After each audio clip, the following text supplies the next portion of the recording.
Good evening. Welcome to Transformers the Show, episode 320.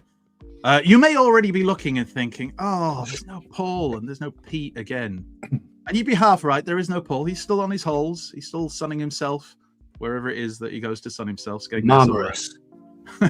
But we are going to have Pete. He will arrive in his own sweet time, apparently, but he will be here at some point within the next 2 hours, probably.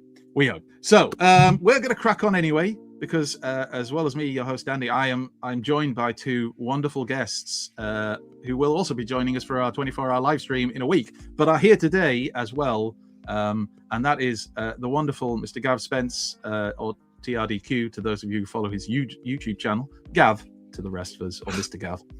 How are you doing, Gav? I'm doing good. I hope people didn't think when they came in, oh my God, Pete's really let himself go, hasn't he? I'm a different guy. In some weird way, everybody seems to look like Pete. It's amazing. Yeah. It's every time. You go to the Nation, there's just like, go and find that guy, the bald guy with the glasses and the beard, and you're just like, I mean, you could walk around TFN and you're surrounded by it. It's great. Yeah. And we also have friend of the show, an all-around good guy. It's Brad, Mr. ExillionXLR. How are you doing, Brad? I'm right, thanks, mate. Yeah, week of gardening. Hence the tan. Loving it. The tan. So we have all of the usual stuff tonight. We have the news, the pickups, all the usual yada, yada, yada, including our quiz, which is obviously the highlight of the show, and Gav, I can already tell, is excited. We also will be having a discussion at the end, looking forward to our 24-hour live stream and showing you some of the things that are available in the auction and raffle that are linked to that. I'll talk more about that later, but those things will be going live, as in you'll be able to bid for things after the show. So we'll talk about that, and I'll show you where you can go to bid. And we are also doing something else. Foreplay, yes. Our foreplay, of course, is your top 5 seekers. So who's your favorite seeker? Is it Skywarp? Of course it is, but tell us why. So we'll get into that later on as well. But we will start the show in just a moment, when I remember where I put everything, with the news. And if you don't mind, guys, we'll do a bit of mainline news to start off, because let's be honest, it's the best. I talk some TV, and now the news. Don't touch that dial. Yeah, so a bit of mainline news. Friend of the show who's watching this is a massive fan of Blockies. I can hear his joy, like straight away, right off the bat. So we are going to start with this, which is the reveal of Blockies Wheels Transformer CO3 Wreck and Rule Wave 2. I think that's what we call it, Wave 2, don't we? And some chase variants that will be available to you, the people, possibly, if you get them. So we've got Springer in his helicopter mode and Lockdown, both with a transparent plastic. I always like the chases are the ones, like, you know, chase this one, you can only half see it. It almost shoots like an avoidance tactic. Yeah, it's like that's how hard harder to find. Yeah, and when if you drop it on the floor, it's like oh, there we go. Look, that's the one for me. Yeah, those are the ones. So there's 4 chase variants, and they come with hologram pilots, which I will show you in a moment. But the 4 that we get are Springer and Lockdown Titanium editions with metallic finishing, which we see up on the screen, thusly. And the ones we looked at before, which is Lockdown Radiant Edition, a black and red clear deco, and Springer Hologram Edition, which again is clear plastic. Do you know the clear plastic ones? Fine. You know what? Okay, they are the ones you will get. The titanium ones are very rare.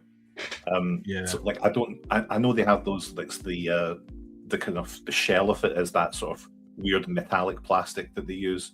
So I would really have liked it if they'd done a fully transparent version of Lockdown, because it would be the stealth Lockdown that was in animated. That would have been great. Oh yeah. But you know, you can't have everything in life. I only have most things in life.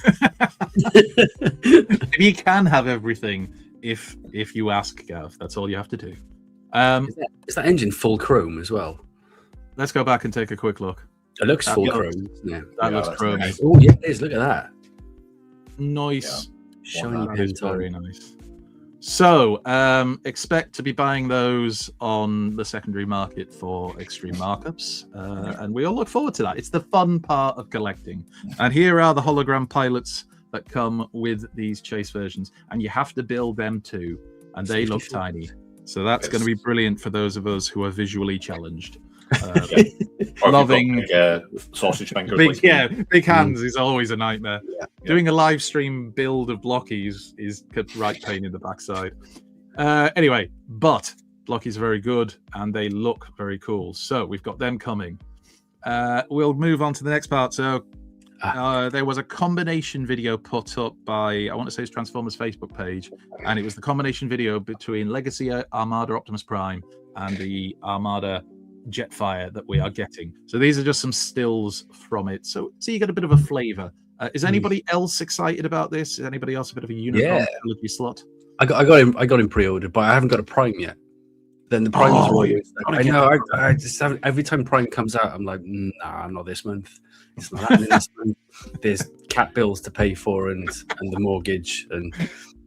At some point, I really just want them to release Prime because I don't care about the trailer in the slightest. I would just like a Prime Cab, the red one or the black one, and then just a Jetfire to combine with him. But I probably wouldn't even combine them then. It's the Bourbon, isn't it? Bourbon of collecting. Yeah, and the biscuit. This is the daft thing. It's like, will I actually connect them up together? Probably once. Yeah, maybe. You do it once. Yeah, like that's even with the originals. It was like I only experienced them a couple of years ago because I didn't have any of these lines originally. And yeah, you get them, you go, oh, that's cool. And are you going to display it like that? Absolutely not. Get them separated immediately. Absolutely not. No, I mean, it's like, I do have him displayed as like, whatever we call him, the full Armada Optimus Prime, the combined mode, because that means I've got somewhere to put the trailer. That's the main reason for doing it, because trailers are the bane of my life. I have literally boxes that I haven't been able to throw away because the trailer stays in the box. So that'll be useful in a way. But are they going to reissue the Prime? Is the Prime going to get they have. Okay, they have, he's up and available, I want to say, for pre-order. I don't think it's like you can buy it straight away. I think it's up for pre-order. I might be wrong, and if I am, the chat will correct me. It's up for pre-order. It is. It's always on AliExpress though for maybe like 120, 130. Yeah. Paying 3 looks tempting every month, but I just don't do it. I got mine for like 80 quid. That's brilliant. When it first came out, and then obviously gets the out. Then people have to pay silly money if they do want it. Yeah. Andy, I think you're breaking up. I've lost your audio there. I wasn't sure if it was me. Have I come back? We got you. Yeah, there you go. Yeah, it does it every now and again. We think it might be StreamYard because it just suddenly makes us sound like we're underwater. Okay, I thought the dragon. Me and Gav will hold it up. If I drop out completely, you guys can just take the thing on, can't you? Yeah, we got it. You got it. Anyway, there he is, being held by a hand, which is how we'll all pose it. That's a hairy part. You can see the hairy part of that hand. That's a weird part to just have that bit hairy. Look at it. It's not going to why that part of his hand is hairy. We'll move on. So we saw these kind of revealed in a previous week, but Takara, you know what they're like. They then put up a teaser 2 weeks later to say, hey, something's coming, you won't guess what. We all know what it is, we've seen it, so here it is. So this is Overgear Optimus Prime, the new Legends Beast Wars 2 Gigastorm, Missing Link Ratchet, Studio Series Astro Train, Skywarp and Shockwave, and the Age of the Primes Monstructor. And pre-orders for Takara go up on June the 5th. And Peter has arrived. There he Hello, is. Peter. Good evening. He's here, everybody. That's Pete from Transformers the Show. You know it. The artist Pete from Transformers the Show. Oh, thank God you're here, Pete. Yes, man. Get on the comments. My Make-A-Wish it happened. They listened. Yeah, to be fair, Gav did make a wish. It was beautiful. It was a beautiful there's Ratchet. And then it's basically Ironhide with a different head, but I like it more than the Ironhide, so I might actually get this one. Gigastorm. Again, it's Triptychon with a few pieces, but you're going to buy it. This Overgear Optimus Prime looks nice. It's so Anybody nice, else isn't interested in this? That was too expensive. Yeah, it's too expensive. Wait till it comes down in price. Yeah. Toys we've already seen. Astro Train, that of course some of us got to handle in live and in person thanks to Decepticon at TFUK-Con a couple of weeks back, and I think we all resoundingly agreed. Shite. I loved it. You would love it. I loved it. I can't wait for that Astro Train. It's going to be so difficult to make it look nice, but when you finally make it look nice, It's just that one angle. you're going to be yeah. See, I would not even like going to take a photo of it. Spend 50 quid to really have to work to make it look good. That's what I That's want. what we're here for, isn't it? It's like That is Blitzwing's what jet we're- mode. Skywalk. There will be a way. Skywalk looks good. And Shockwave also was there with Decepticon and does look very good, but it's just the Siege one without the Greeblies. So, you know. Anyway, and Monstructor, who is a happy chappy. Look at the look of joy on that face. Yeah. Yeah, he's I'm chuffed. getting a toy. I'm a Anyway. computer programmer. Yeah, I mean, I'm laughing, but I have pre-ordered this, so joke's on me. So they're coming. Some of you may already have pre-ordered some of them yourselves. You may already have them if you've been lucky enough to go like abroad, like Decepticon did. Let's move on. YOLO Park have been showing off their Megatron and Black Arachnia color prototypes from their AMK series. And this came to us via a Weibo user whose name is entirely in a language I can't read. So thank you to Weibo user. We do appreciate it. These ones have no die-cast or LED lights, so they're not like the AMK Pro ones, which is more your posh ones. But still, Still, they look great. I will be Yeah. getting these. I just did the Primal one, and it's amazing. And yeah, I definitely will be getting the rest of the cast. If they release the full Beast Wars cast, I'll get them. you'd imagine they will. They're on that path now. Why would you not, really? Yeah. I mean, Pete, you're a big fan, aren't you? you know, I felt like one of the conditions of me returning to the show was zero Beast Wars talk. Obviously, that's gonna. Oh, I thought you said more Beast Wars talk. Oh, sorry. Well, that's a shame. You're here now. Oh well. We'll Come get to them peace eventually. with it. We'll turn them eventually. Megatron comes with quite a lot of bits, so you know you can build him up. Looking good though, Yeah, that's good. and he's another happy lad as well. Jolly, Look isn't at he? that It's face. Christmas time. Everybody's happy. The Right. sun's out. Everyone's got their favourite biscuits. He's got his dinosaur T-Rex puppet on his hand. He is a happy man. Look at that. There you go. Oh, Little wow. toothbrush. Yeah. Fantastico. And he's got the toothbrush. Yeah, I hadn't even noticed the toothbrush. Yeah. Amazing. But does he have a rubber ducky? That's the eternal question. This was a bit of a different one that I spotted today. So I put it into the official because it is YOLO Park. It is officially licensed. So as part of BotCon Chicago, celebrating the 25th anniversary of Robots in Disguise, YOLO Park have done an exclusive set for BotCon Chicago, which is Sideburn versus Menasor. Okay. So you got Sideburn from the Hot Rod YOLO Park mold, and then Menasor. What mold is that from? Is it Orion Pax? Looks like Orion Pax, Maybe, doesn't it? yeah. Yeah. This is an exclusive set, which means you'll be able to get it online from someone after the con, but it is exclusive to BotCon. It's weird, isn't it? It's like, you know, it's like Fievel from American Tail said, there's someone out there for everyone. But when I see things like this, I think these sets are all designed to just make you go, huh? Yeah. All I right. mean, I'm not going to lie and say that when I saw them, I went, oh, yeah, those guys. It wasn't an immediate reaction, if I'm being honest. More interesting is that it's limited. You know how these things are often limited to a certain number? This is limited to 504. Oh, what's with the 4? Why the 4? That sounds like someone's just messing with timetables a bit. It's a bit OCD-ish. Was it 500 and there was like 4 people actually there at YOLO Park who went, actually, I want one. All right, I we'll do bet you 4 that's more. what it is. Yeah, I want one. That's plus. They are going to have 505 left, though, aren't they? 'Cause Which is Probably not. it's like, what can you do with a colouring pencil? Go. Hey, that's how I designed in shots, there. be quiet. Yeah. Anyway, these are other BotCon exclusive bits that you'll be able to get at the convention should you be going. They're no particular. Oh, metal card bots. I didn't even notice the metal card bot there. But yeah, if you're going to BotCon in Chicago, tell us what it was like. Send us some photos. Is it still official? Is it not still official? I mean, they've got like official. The YOLO Park's officially licensed. Does that make it official? I don't think it's official. Because it used to be Hasbro's. And BotCon was Hasbro's because there was always the gift sets that came out and stuff. I don't think they are anymore. No, I wouldn't have thought so if there's metal card bots on it now. But don't you worry yourself, Brad, because if I'm wrong, the live chat will tell us. Oh, boy, will they tell us. They'll be straight in there. I was in minor peril there for a second. God bless them and all who ride in them. Right, so that was all of the mainline news. Not a lot this week. Been a quiet week. So let's do a bit of third party, which sadly has not been so quiet.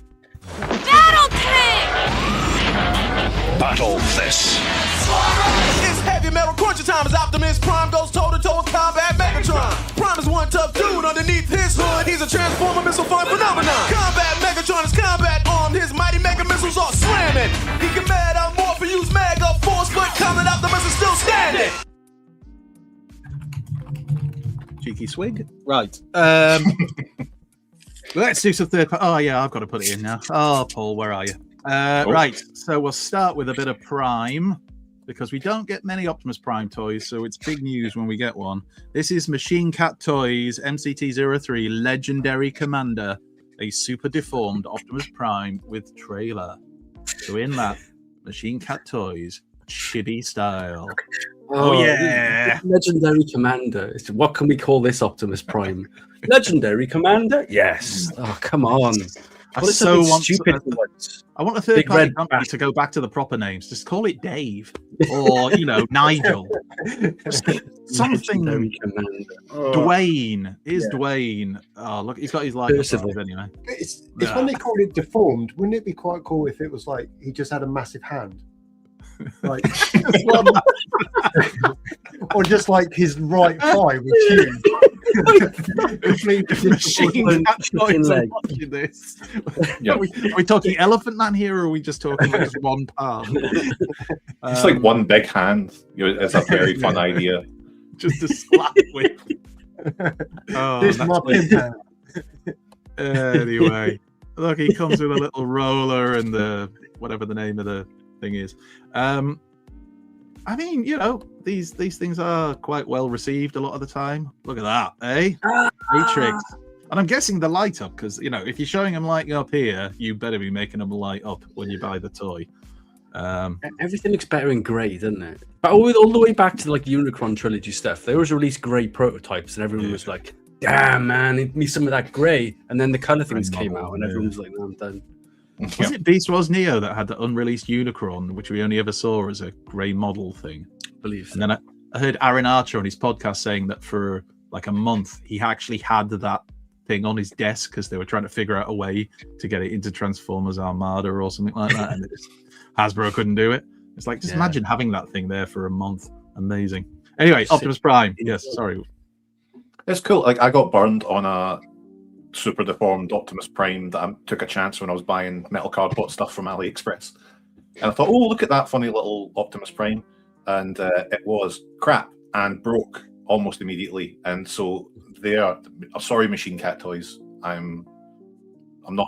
It's ruined it for me now. I'm not going to get a super deformed Optimus Prime ever again because some other third party company made a crap product. Which is weird. I took a chance on one from AliExpress and it just turned up and it had this massive hand. It was brilliant. I loved every minute of it. There you go. I feel like with this one, no one's gonna ever ask you, did you get the one with the trailer? We went on to the next picture, so I forgot about that. That was the last picture in case people hadn't realized. At least there's storage, a trailer for storage. Yep, but that's good. The rest of the trailers that everyone's got. Yeah, that'll just go in the bucket of.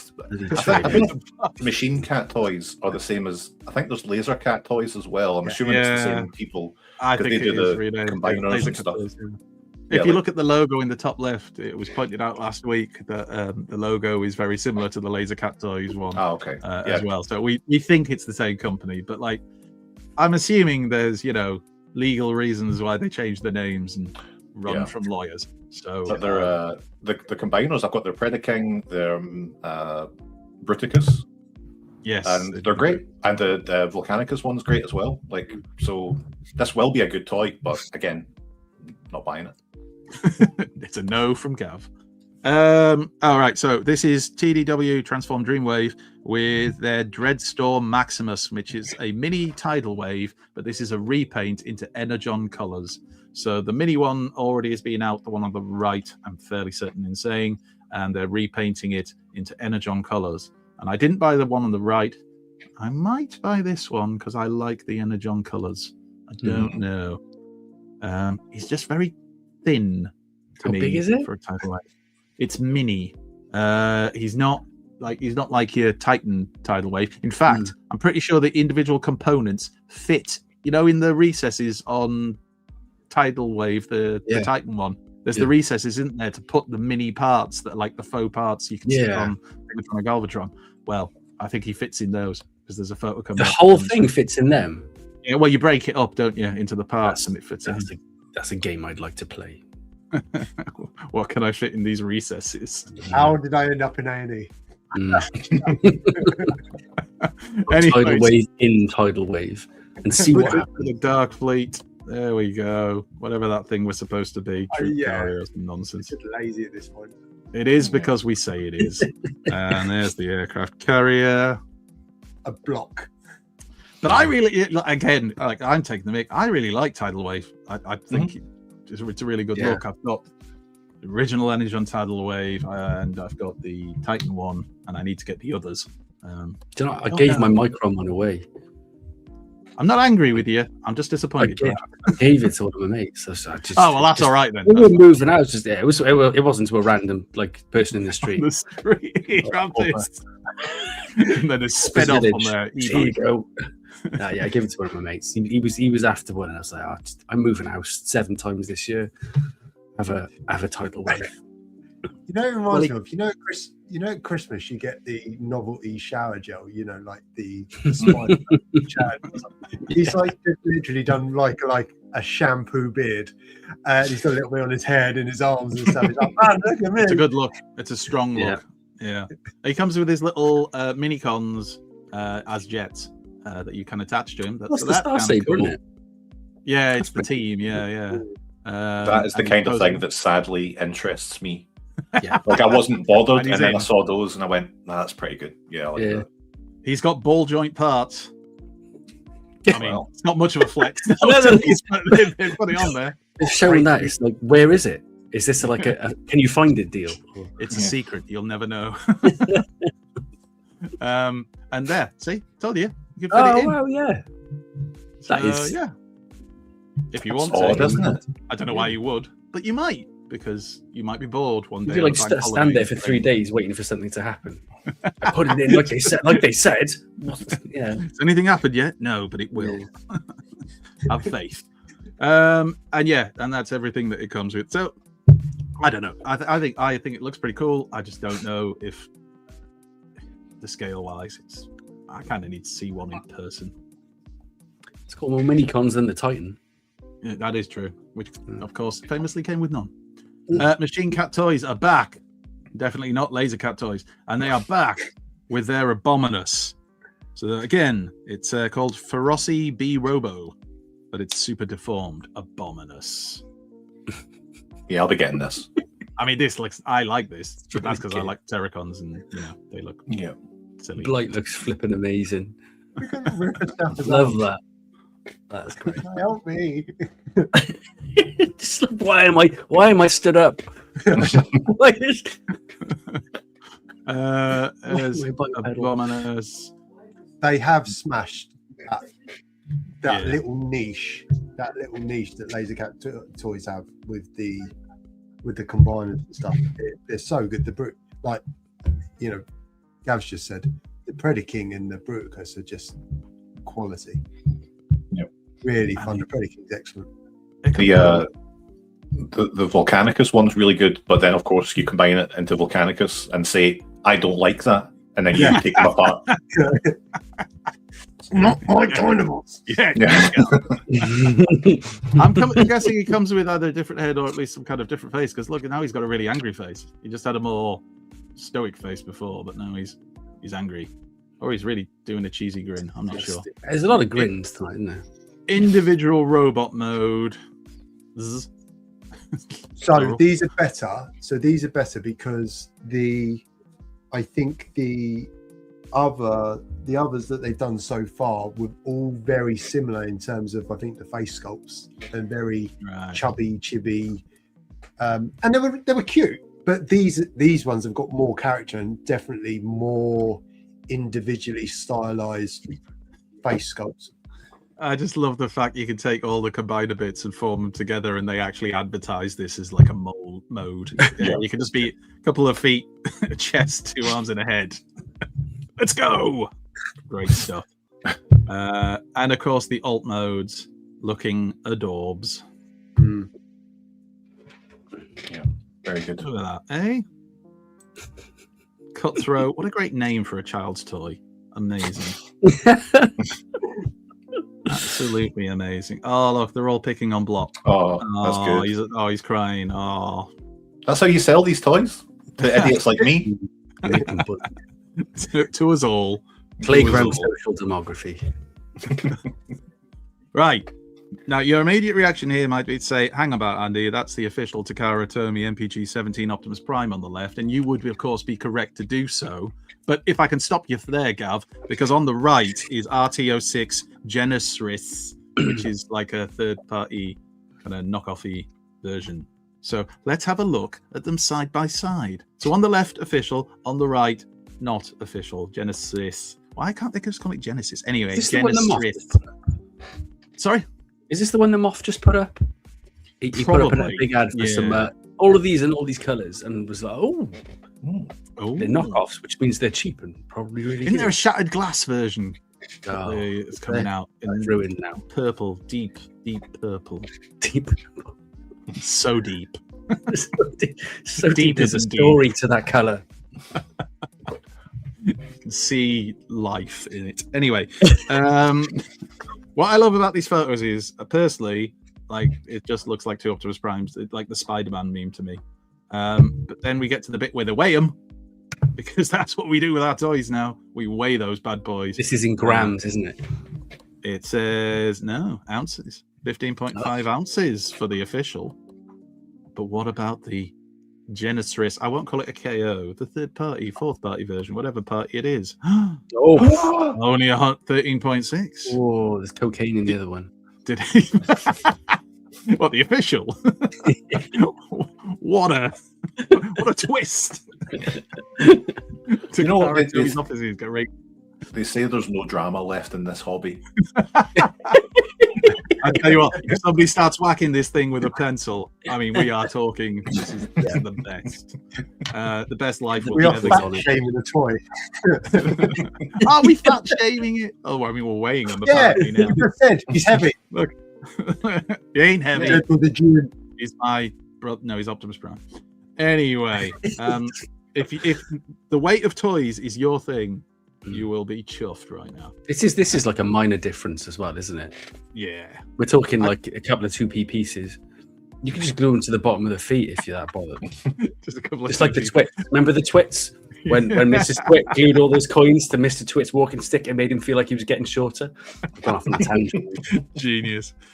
Where were we? Oh, this is MX-70 Varric. So this is for the Scorponok that is coming. So this is obviously Zarak, or Lord Zarak, I suppose. And it's $189.99 in your dollars. In stock late August 2026, wherever this was that I got these pictures. It was a long time ago. And you get a figure, a bio card, a headmaster, and replacement faces. It says 5 replacement faces, and a non-transformable head. I don't know why you want a non-transformable one, but I guess so. If you have the figure out, you can stick the other head on. I don't know. It's fully metallic painted with butterfly shoulder joints, elbow bending more than 90 degree, knee double jointed, bending more than 90 degree. Oh, everybody likes 90 degrees, don't they? Never understood why. I can't bend my knees more than 90 degrees anymore. Head able to transform to headmaster. It's got an ab crunch, die-cast parts, big head base for display, and head mode housing. I mean, surely everybody will be buying this, right? Yeah. There's Nosy in the chat.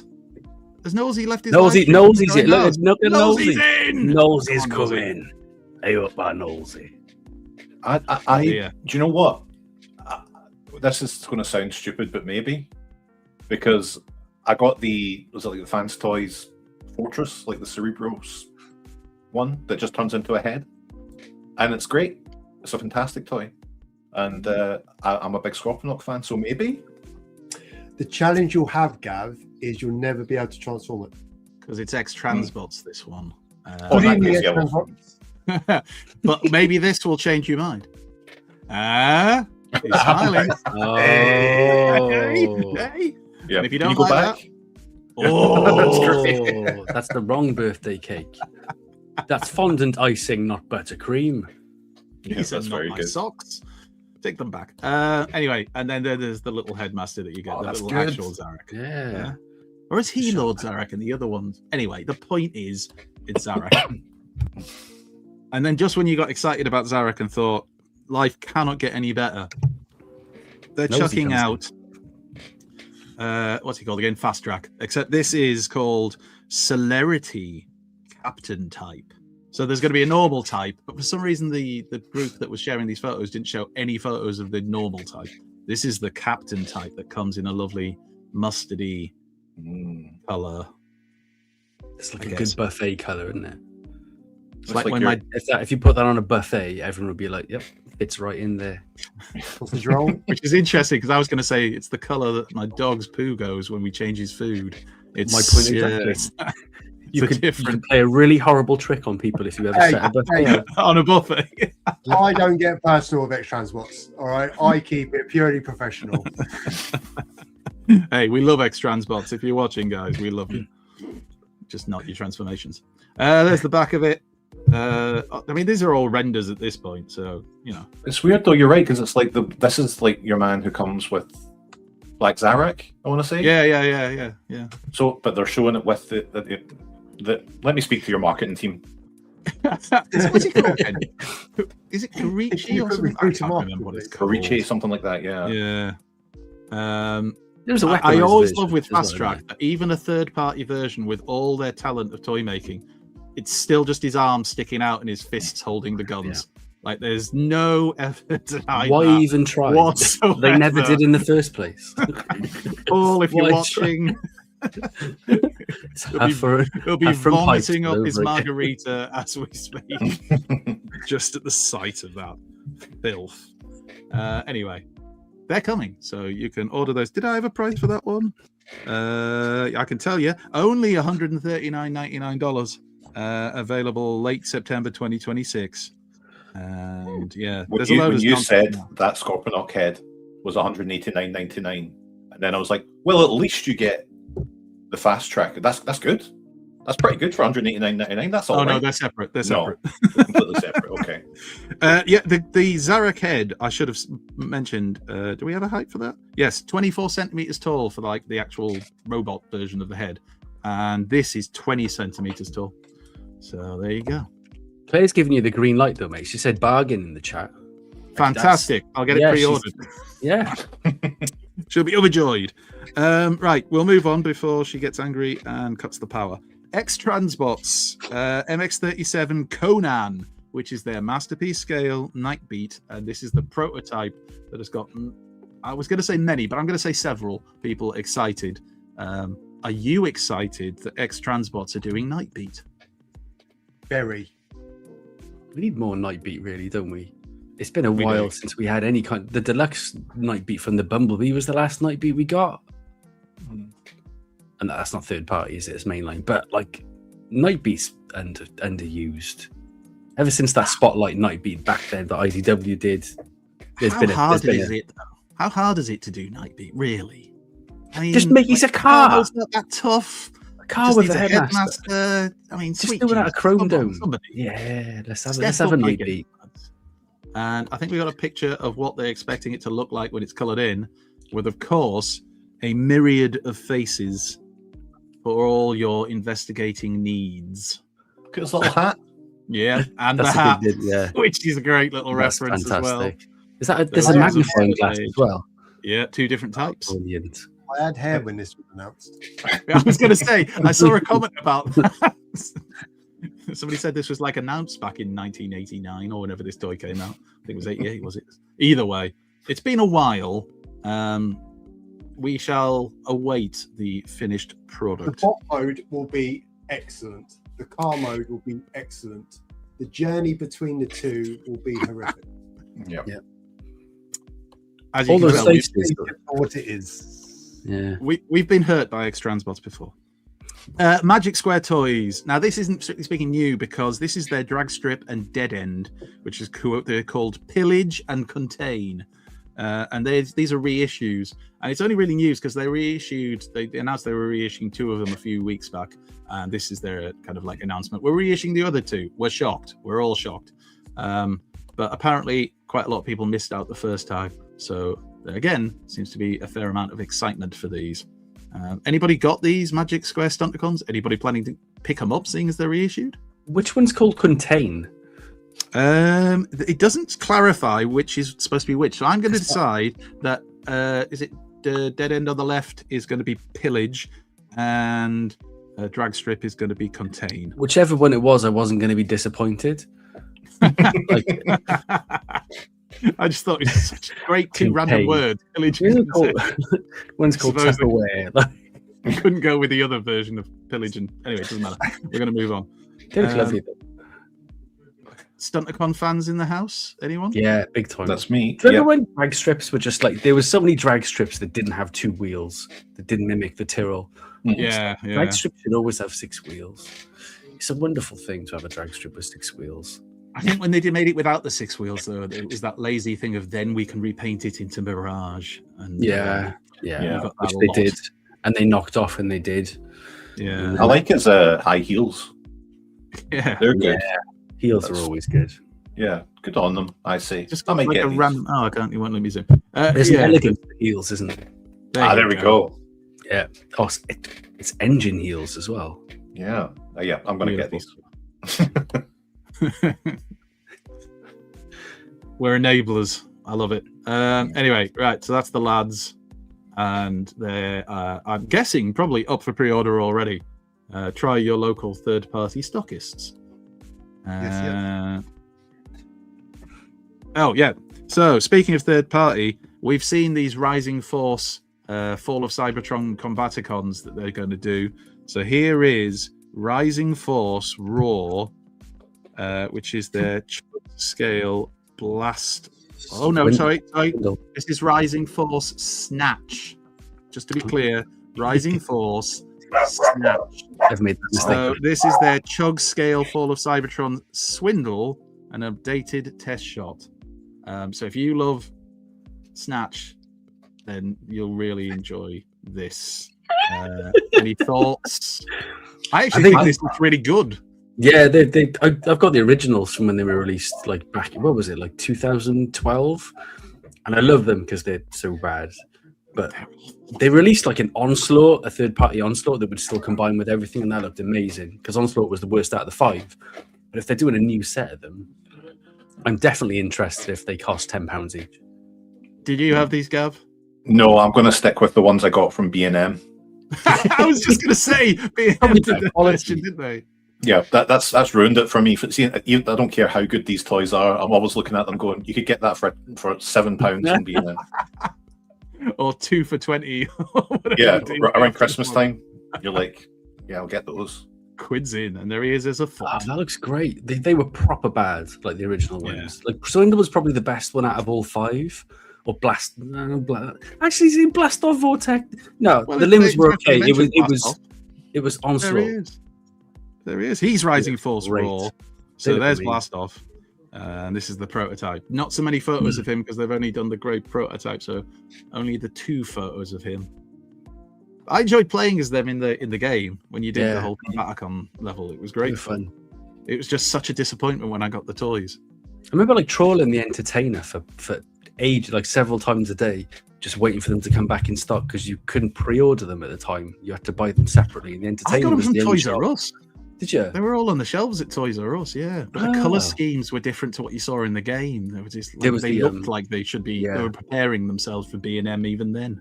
There was I think there was a Takara version that was like they had the gold blast off and the not so Brawl. I remember green could Brawl. not stand up. Brawl couldn't stand up for shit. Yeah.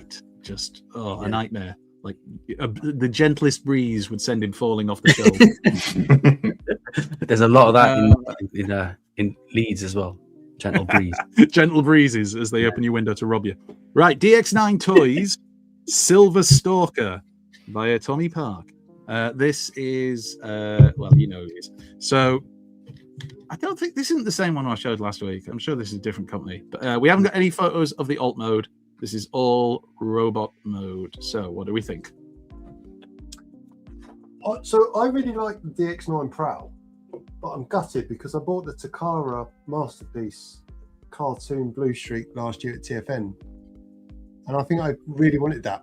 And now I've seen this, and I really want this. And I don't feel like there's many collections that deserve 2 Blue Streaks. I'm not going to imagine a world though, Pete, where you could buy more than one of the same toy. What are you doing to me? Lunacy. Don't have the space. I'm going to get it though. I mean, I'm going to get it. You know. So weak. I love it. Yeah, would you pick this up? Do you think, Gav, or is this not really? Not for me. I like DX9s. I got their Stunticons many years ago, and I thought they were excellent. So this would probably be really good too. I think it's just it's not a character that I particularly follow, but you know, I'd see because I'm a little bit younger. You know, a lot of the older fans kind of gravitate towards these characters. I think. Not me, but Pete definitely. No, I'm not naming names. No. You know. Me neither. Change. Anyway. Right, and then we'll finish off with this. This is Guardian Model Studio CT10. So it's obviously a masterpiece scale movie Optimus Prime. I want to say Dark of the Moon era, but somebody who's a Bayverse fan may correct me. And these photos came from Mang Motion on Weibo. So is this a model kit? I'm assuming. Was it a fully transforming number? I want to say it transforms. Oh wow, that will be awful. Can you imagine the hell? Oh, that'd take up a 24-hour live stream just on its own. And you'd have an hour in the middle for the nervous breakdown. Yeah, as you try to get every single panel into place. I'm now waiting for somebody in the chat to tell us that it's actually quite easy. Yeah. If you just take your time. 10 steps, don't you know? Yeah, take your time, follow the instructions. It's actually very easy. I love those comments. They're always helpful. Anyway, it comes with his bits and pieces. It might be the Revenge of the Fallen one. I'd be lying to you if I told you I cared that much. But whichever version it is, it's certainly impressive looking. Yeah. It's going to be horrific to transform though, isn't it? Yeah. Awful. Horrendous. Come back, X-Transbots, always forgive. Anyway, you're going to be sterile. The news. What are we doing next? Right, so we've done the news. Normally, as is traditional after the news, we dip into a little bit of our pickups, as is the way and the style of the time. So let's do some pickups, shall we? Try that again. We now return to the Transformers. Right. What did you get? There he is. Any of you who wants to go first? I'm going to offer it to the people, to you. I'll go first. Go on then, Brad. Well, I used to Have get you got some them with really you? interest. Shall I make you big? Now you can make me big if you. One of those old jokes, eh? I've been really bored. Well, it's been a while since I've been on, so I've got a couple of pickups. But at the start of the month, Hound arrived. Nobody else has got him, have they? But I was a bit like, when he arrived, I was a bit like, I'll give him a few days. I'll open him in a few days because I'm not that bothered. But when I opened him, like I had a lot of fun. I forgot how good this mold was because the siege mold is somewhere up in the attic, and I haven't seen it for ages. I got him out and remembered how good the legs were, and had a bit of good time kind of playing with Hound. He's fine, you know. He's fine, isn't he? He's just Hound. He's one for your G1 shelf. Spend half a day with him, then you put him on the shelf. You don't touch him again for 17 years. You are so right, though, Brad. It's just like I know everybody else is excited for Hound, and I've seen people saying, I've missed out on getting. It's Hound. Just Hound. Like just fill one of your gaps. It's like I pre-ordered him and I got him, and I was happy with him. I'm just glad he's there, and my life didn't improve or get worse or anything. You know, let's not act like we don't all need a Hound. Yeah. You know? Oh, I've got exactly. it. Obviously, we bought it. The other two, like I got Soundwave and Thundercracker. I got Thundercracker out because of the Seekers thing, which I want to bring up later. But again, it was just one of those. Remember when Megatron shipped in, and it was just like, whoa, we've never had this before, like a fully G1 accurate Megatron. It's a brand new mold and everything. And Thundercracker and Soundwave arrived, and I was just kind of like, they're both lovely. Like, it's a great Soundwave and a great Thundercracker, but you know when you're not underwhelmed or overwhelmed, you just like, is whelmed a thing? You're just like, it's nice, but also that's going on the shelf. Maybe it's just because everyone's just finished their last set of Seekers, and we're already on like the new set of Seekers, and everyone's a bit like, oh god, here we go again. Yep. This is like set number 4 or whatever it is, if you don't include all the 17 other sets of Seekers. But yeah, Thundercracker he's 10 quid on Smiths as well. Have you seen that? Yeah, that's right. Crazy. So, he's not anywhere though. I'm going to bring this up. Yeah, I'm going to bring this up. But yes, they reduced the price to £10, and it's literally sold out everywhere. Yeah, you couldn't get one anywhere. You can't. Like, Amazon had him up for 70 quid and then 50 quid, and that was like official stock as well. Yeah. So they're chipping on it. But I'm glad I got him. I will buy all the Seekers. I'm glad they're doing it like a bit at a time. The last time was a pain in the neck. But again, it's one of those things where it's just like you transform it. There's a few improvements, and everything just seems so familiar. But I'm not unhappy with it. I don't know how I feel about it. I don't want to be negative because I'm not feeling negative. I'm just feeling plausible. Yeah, it's because these things are iterative. You know, it's like when they brought out the Earthrise ones, and everyone was like, "These will not get any better. There's no way to improve these." And then they kind of improved it. Well, they didn't. They went sideways with it for this one, and it's like it's not so. Yeah, there's only so many ways I think you can do Thundercracker, and as we all get older, you see it all and do it all. Yeah, you know, seen it and done it, but it's something that I will probably continue to buy into because it's a hobby I do. Yeah, it's a little bit better. Yeah, and Soundwave was just kind of. He's just Soundwave, isn't he? Like Shockwave, I'm fully expecting Shockwave. That's why I'm looking forward to Astro You are Train. slowly but surely sucking the fun out of collecting. No, because I'm having fun I get with it though. Like, I get it. I'm looking forward to Astro Train because Astro Train's this new thing. It's just like it's gonna look like shite in most of its modes, but it's gonna be interesting because it's brand new. We've never had this Astro Train before. Whereas Soundwave, it's like the other one went yellow, so I may as well get this one, and it's pretty much exactly the same. The same tapes fit in. It does the job a little bit better.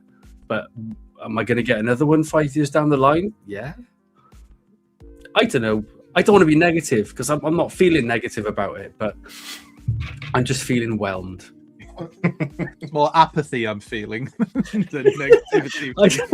No, I'm enjoying it. Like I'm just sure out of like. Remember John Soundwave? He was a stealth jet. Yeah, let's bring him. And his laser beak turned into a hexagonal prism. That was good. I really wanted a G1 style one at that point. I don't know. You can't win. You can't lose. You can just be whelmed.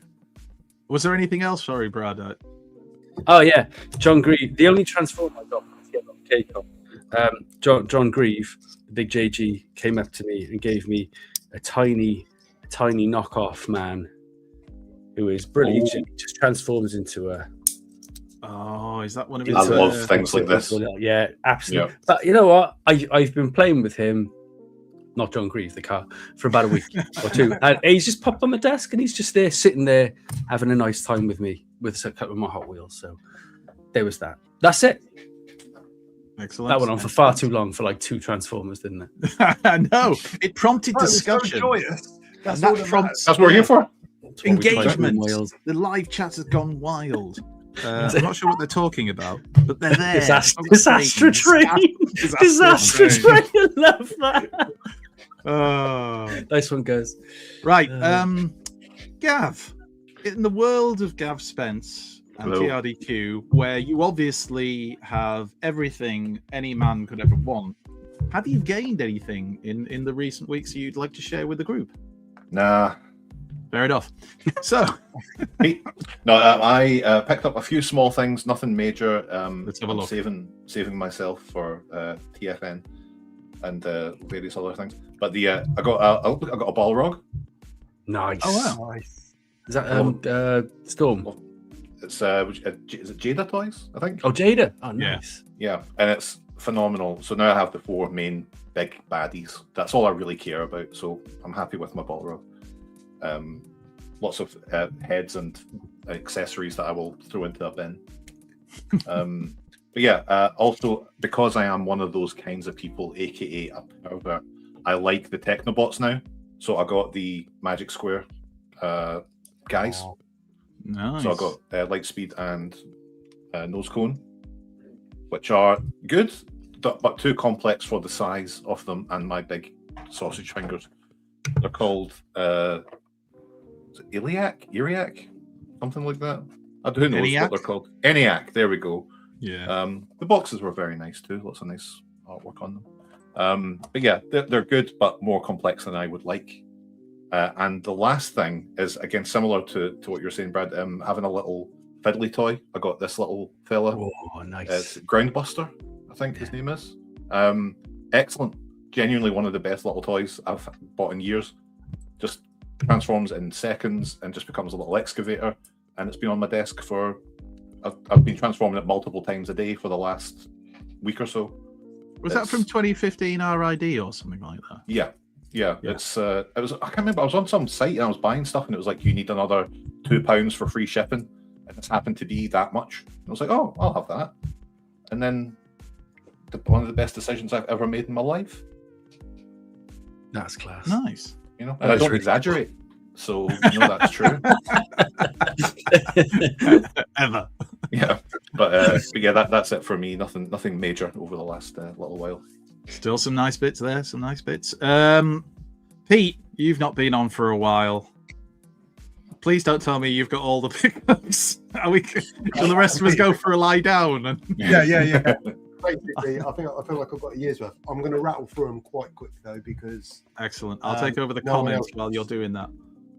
no one else should suffer for the fact that I haven't been on the show for 6 weeks.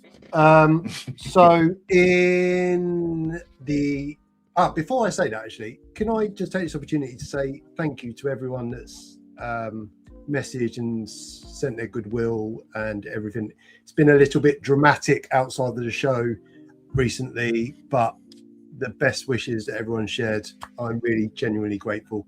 Not trying to be cliche, but genuinely they have meant a lot. So thank you.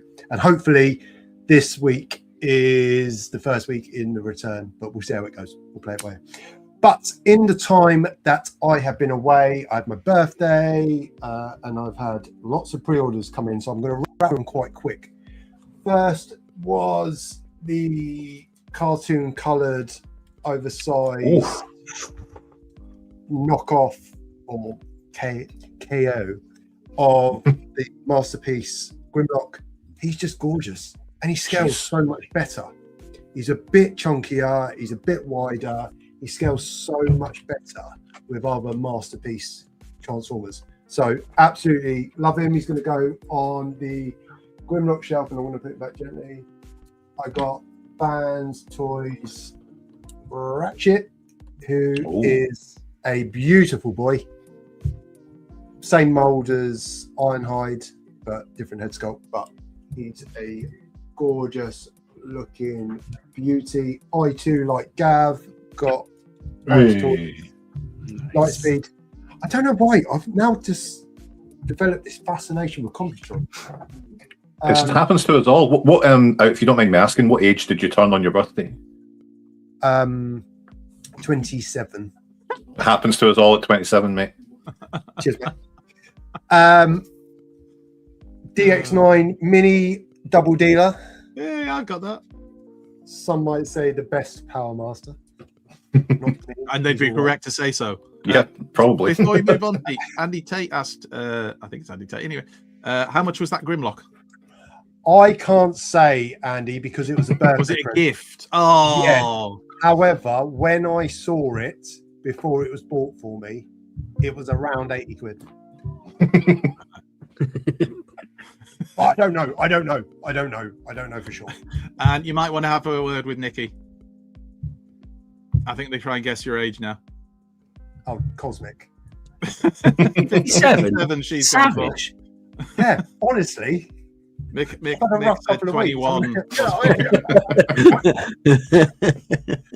So DX9 Mini Chrome Dome is a lovely little figure.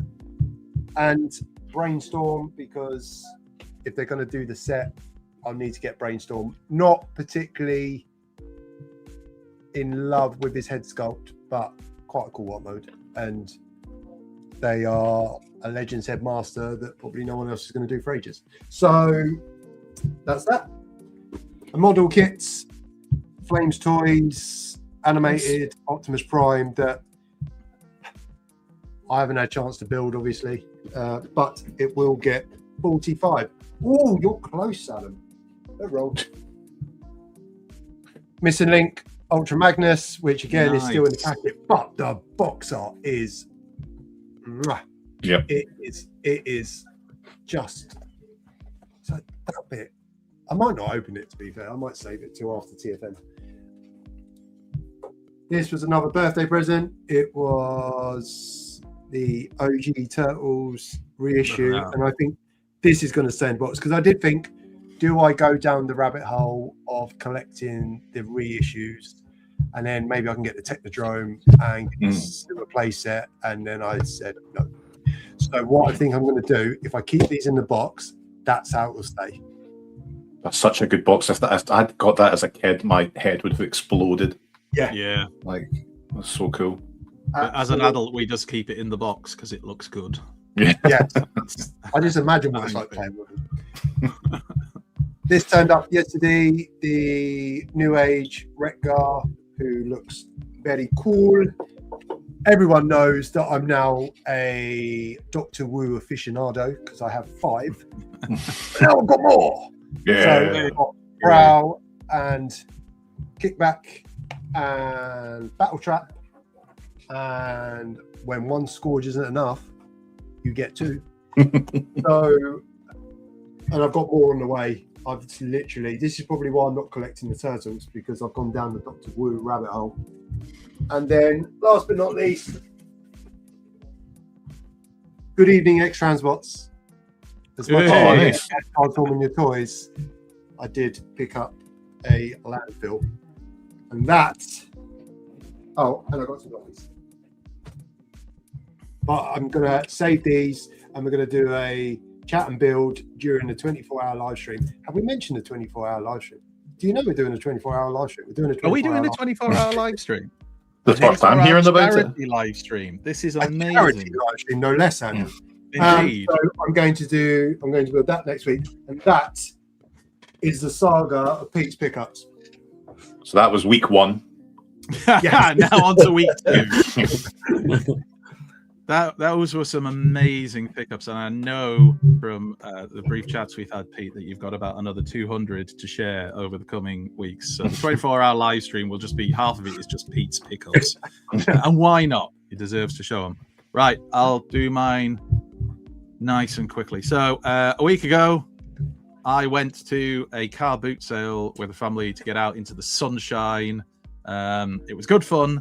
Almost no Transformers. However, a random bloke there had these 4 Bucky O'Hare figures, incomplete, which he sold to me for £14. So there they are.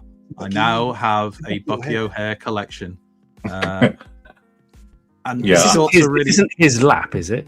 No, this is my lap. But if you look, okay. When I got back, my dog Who's was the very character big in the and very middle, hairy. Hey, look, dog hairs, because my dog comes and rubs himself up against. Not like that. God bless him. He's a lovely dog. One of the best theme tunes. I considered. Would they have made a good raffle prize for Bucky O'Hare figures? Would there be much demand for that? If you're in the chat and you think I'd love those 4 Bucky O'Hare figures, let us know. And I'd start at £14. I've got a card. Want me money back? Willie DeWitt. Sorry, go on. Willie DeWitt with the glasses. I've got a carded Willie DeWitt with the glasses. Well, apparently the Willie DeWitt with the helmet thing. Apparently the helmet thing's quite rare, although not according to eBay. But that's what I've been told anyway. So there's that. And then I'm just going to enlarge myself for you all. There you go. I also made myself bigger on screen as well. So yesterday we took a bit of a shopping trip because we need to, but we also called into the wonderful place known as Smith's, where dreams come true in toy form. And the dreams I was looking for were £10 each. And what we found was Brawl, who's going into the raffle. So he will be a raffle prize. So you will be able to win him if you don't have him randomly. Is this a good time to remind people that it's a raffle? So you might win something you don't want. I don't know, but you might. But whatever you win, it's valuable. Oh, the prizes are amazing. They are. Yeah, you can, but you don't know what you're going to win. But what you're going to win is going to be great. Exactly. I also bought for myself this time. This is one that was for me. Again, £10. I got Quick Strike. Now, I know Pete's a big Beast Wars fan, and how happy he'll be that I bought this.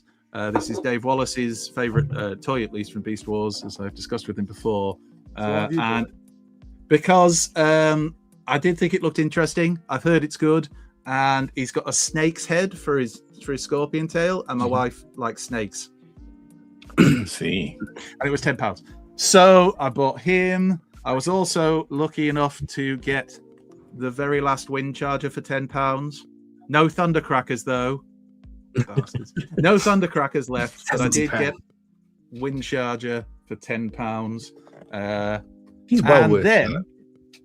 Well, that's what I think. Like for a tenner, and he'll go with the mini bots. But then I spotted something on the shelf that wasn't supposed to be on the shelf because it was supposed to be completely sold out, and I picked it up for £10, and that was the Studio Series leader Nemesis Prime for £10. What?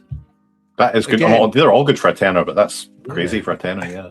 Well, I mean, like I didn't even see this really get reduced. It might have been. Somebody else might be able to tell me. But like from $55.99 or whatever it was down to £10 is just bonkers. So, and it's a Nemesis Prime, and Nemesis Primes mostly cool. He was more like angry main color Prime, wasn't he? Yeah, it was just like pissed off Goth Prime or something. I don't know. He just got angry.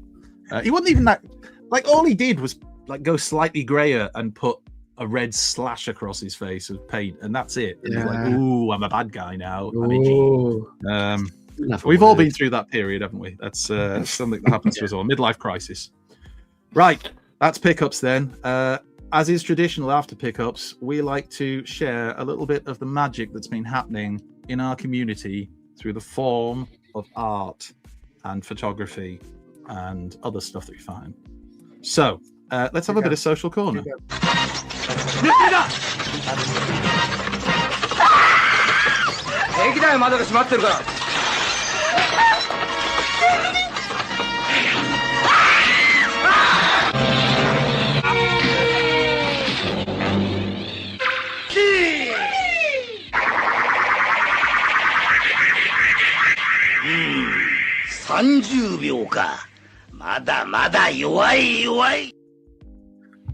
Did that actually happen?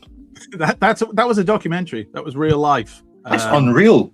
I know, it's terrifying. But here we are, still not knowing at all what that character was saying.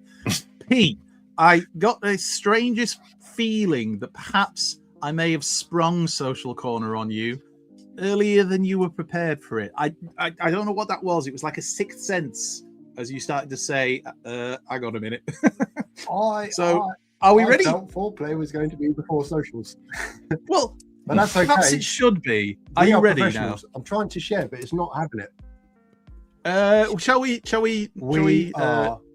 Oh, you're there. You're there. No. We are ready now.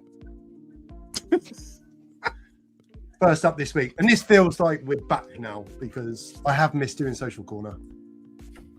Up first this week, Chronicles of Cliff Jumper with Alpha Tron telling a bedtime story.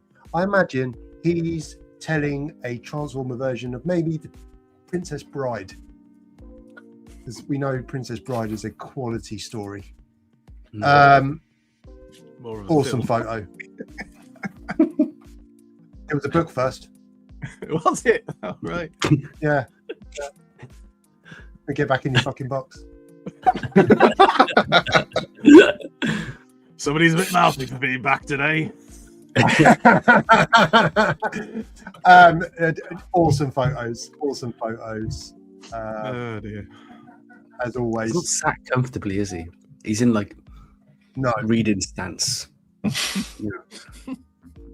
Just like the chair's not quite good enough. Hovering. He's going to sit there and read. These guys fall asleep. Dalek Clay with animated Shockwave. Lovely take on it. Oh yeah, I love the little eyelashes on the actual eye part. Is very cool. That's a very nice idea. It's inspired in it. Just love it. It's quality. Oh, I don't know what download is. Anyway, moving on. Paul Duggan with everyone's favourite character they didn't really know existed until you saw it in the catalogue. I know you wouldn't get it, Pete, because he's a hidden gem. Like so many of the G1 mini vets. He's a hidden gem. Nobody knows who he is. He's hidden. Like Braun, he's a man of mystery. Where are my hands? Where are my hands? But awesome. He's got hands, they're in his sleeves. When you're little, you just pull them off into your sleeve. His fingers. Paul Duggan's artwork is just getting better and better and better, and this is exceptional. He's doing fantastic work. He's done Tap Out today as well, but we can't just do all Paul Duggan all the time. Honestly, not unless he starts paying us. No. Well, very one thing alike. Matt Zilla with Horrible or Horrible. I would be remiss not to say that we showed this last week, but it is a beautiful piece of artwork. Oh, did we? I apologise. I missed the date. Sorry, on the chat. No, that's fine. It's fine because it's good enough to show twice. I mean, it's more upsetting you didn't watch the show last week, but that's fine. Too painful. I turned off during Social Corner. It's great, though. Great picture of Horrible. Misfire with their version of Deathsaurus. Just so many talented people in the fandom. We say it every week, and it's cliche, and we need to think of something else to say, but it is the truth. There are so many talented people. It's ridiculous. Yeah, the lighting on that's beautiful. Well done. And obviously, it's nice to show some artwork of the best Transformer. And Nate, what do you say? It's gorgeous. I'd actually love a toy of this. I really like what they've done with the head. Name me a sex tape. Proper meaty. Phil Nutt. Sorry. Phil Nutt talking. Yeah, I don't know. I'm going to learn to read in between now and next week's show. Phil Nutt with their Astro Train. So almost the 3 phases. Pencil sketch, the inking, and then the colour is just totally very beautiful, very Japanese-esque, isn't it? Looks just like the studio series. I love their work though. It's like they are one of the most unique artists in the Transformers fandom, and I've actually got I got commissioned a King Starscream from them a couple of years ago. It's in my hall on the wall right Nice. now. Yeah, one of my favorites. Gorgeous. Pococci. Apologies if I pronounced it incorrectly, but lovely samurai prow from the best Transformers series. Transformers animated. It's true, folks. Ryan Button. Now, normally, if I see anything Christmas on the telly, I turn the telly off because it's not Christmas. However, we'll make an exception with Ryan Button's artwork because this would be good enough for any comic cover during Christmas time. I believe he's You doing. just imagine reading it as a kid, cards? can you? He's doing these as Christmas cards for TFN that will be purchasable. This is one of the ones that he's shown off. But I love Darkwing and Dreadwind, so that's why I threw it into our socials. Just looking great. Plus, they have the same attitude to Christmas that I have now. I'm an old man. What if they emptied Santa into the fire as well? I'm assuming that that is some sort of furnace.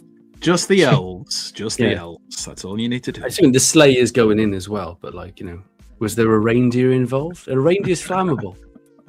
Are they protected species? Hopefully Questions for another time. not. Oh yeah, because that's what the Decepticons adhere to, isn't it? It's like whoa. Whoa, you can't kill that deer. Whoa, it's a marmot. It's a marmot. Don't shoot it. And last but not least, keeping the TF1 bandwagon going, Silver A with a depiction of D16 and Orion Pax as roommates. Love it. This is very Red Dwarf, isn't it?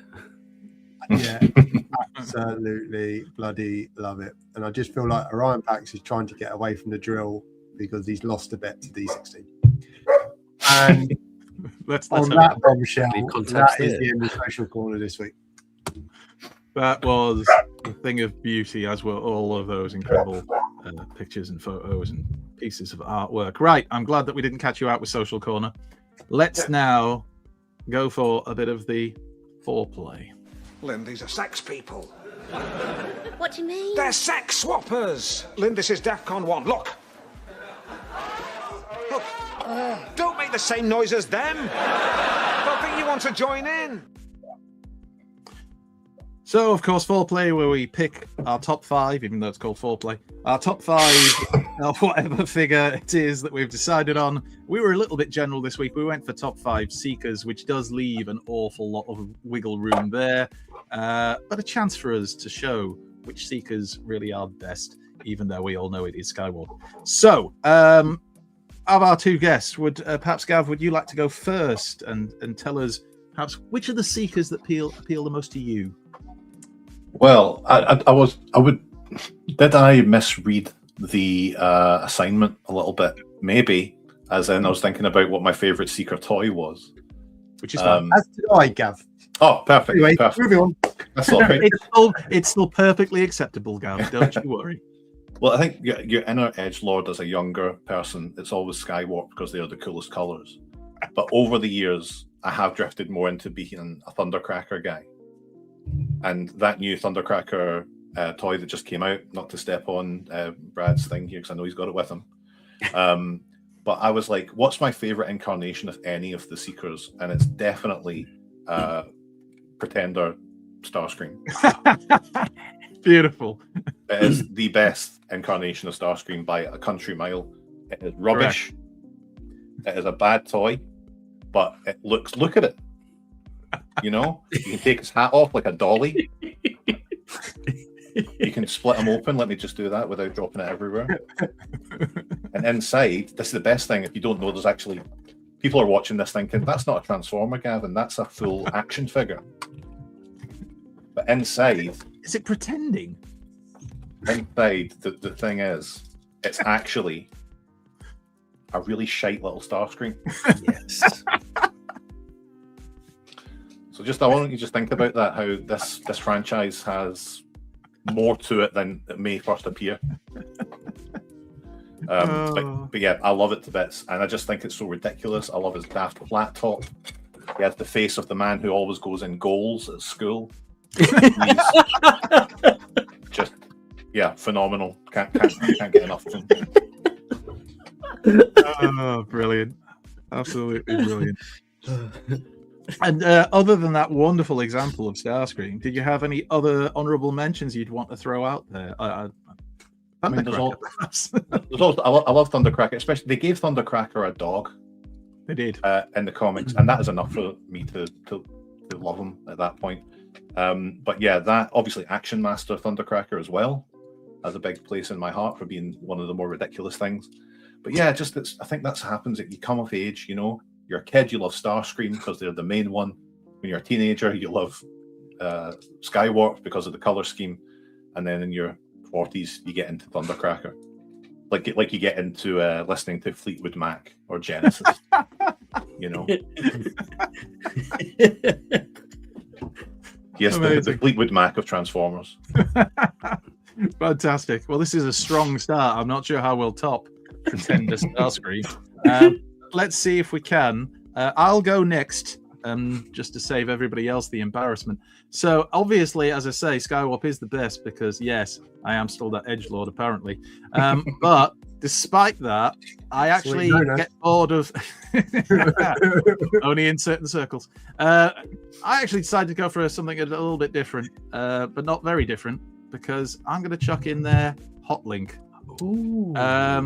So obviously, yeah, Skywarp is the best, but Hotlink was like a stand-in Skywarp for many of us who missed out on the Siege Skywarp, which was a bit of a pain in the backside to get back in the day. And mostly, it's that color scheme, because it is still the black and the purple. It was passable. It was fun. You could get away with this on the shelf, and you could also. It looks a little bit like a Boy Racers tried to do it up with really fancy paintwork. You can imagine it having a big bore exhaust and playing out some kind of drum and bass hits as he flies through the air. That's how I imagine him anyway, because that's my choice and you can't stop me. And I was very lucky to win my current version of Hotlink from the very lovely Spiderfather, who did a giveaway on his social media platforms, and I won it. And it is lovely, and is currently within my shelves and my collection that you can't see anyway, because there's a t-shirt. Did I mention a t-shirt? I will talk about that later. So yeah, I mean, look at that. Looks as good from behind as he does from the front. It's the colours, man. Do you feel conflicted winning community-based prizes now that you're a celebrity? No. That's the way to do it. Yeah. I enter more competitions just so I can really piss people. No. Not really. No, that's the way to be. Yeah, quite right. I'm not even going to lie.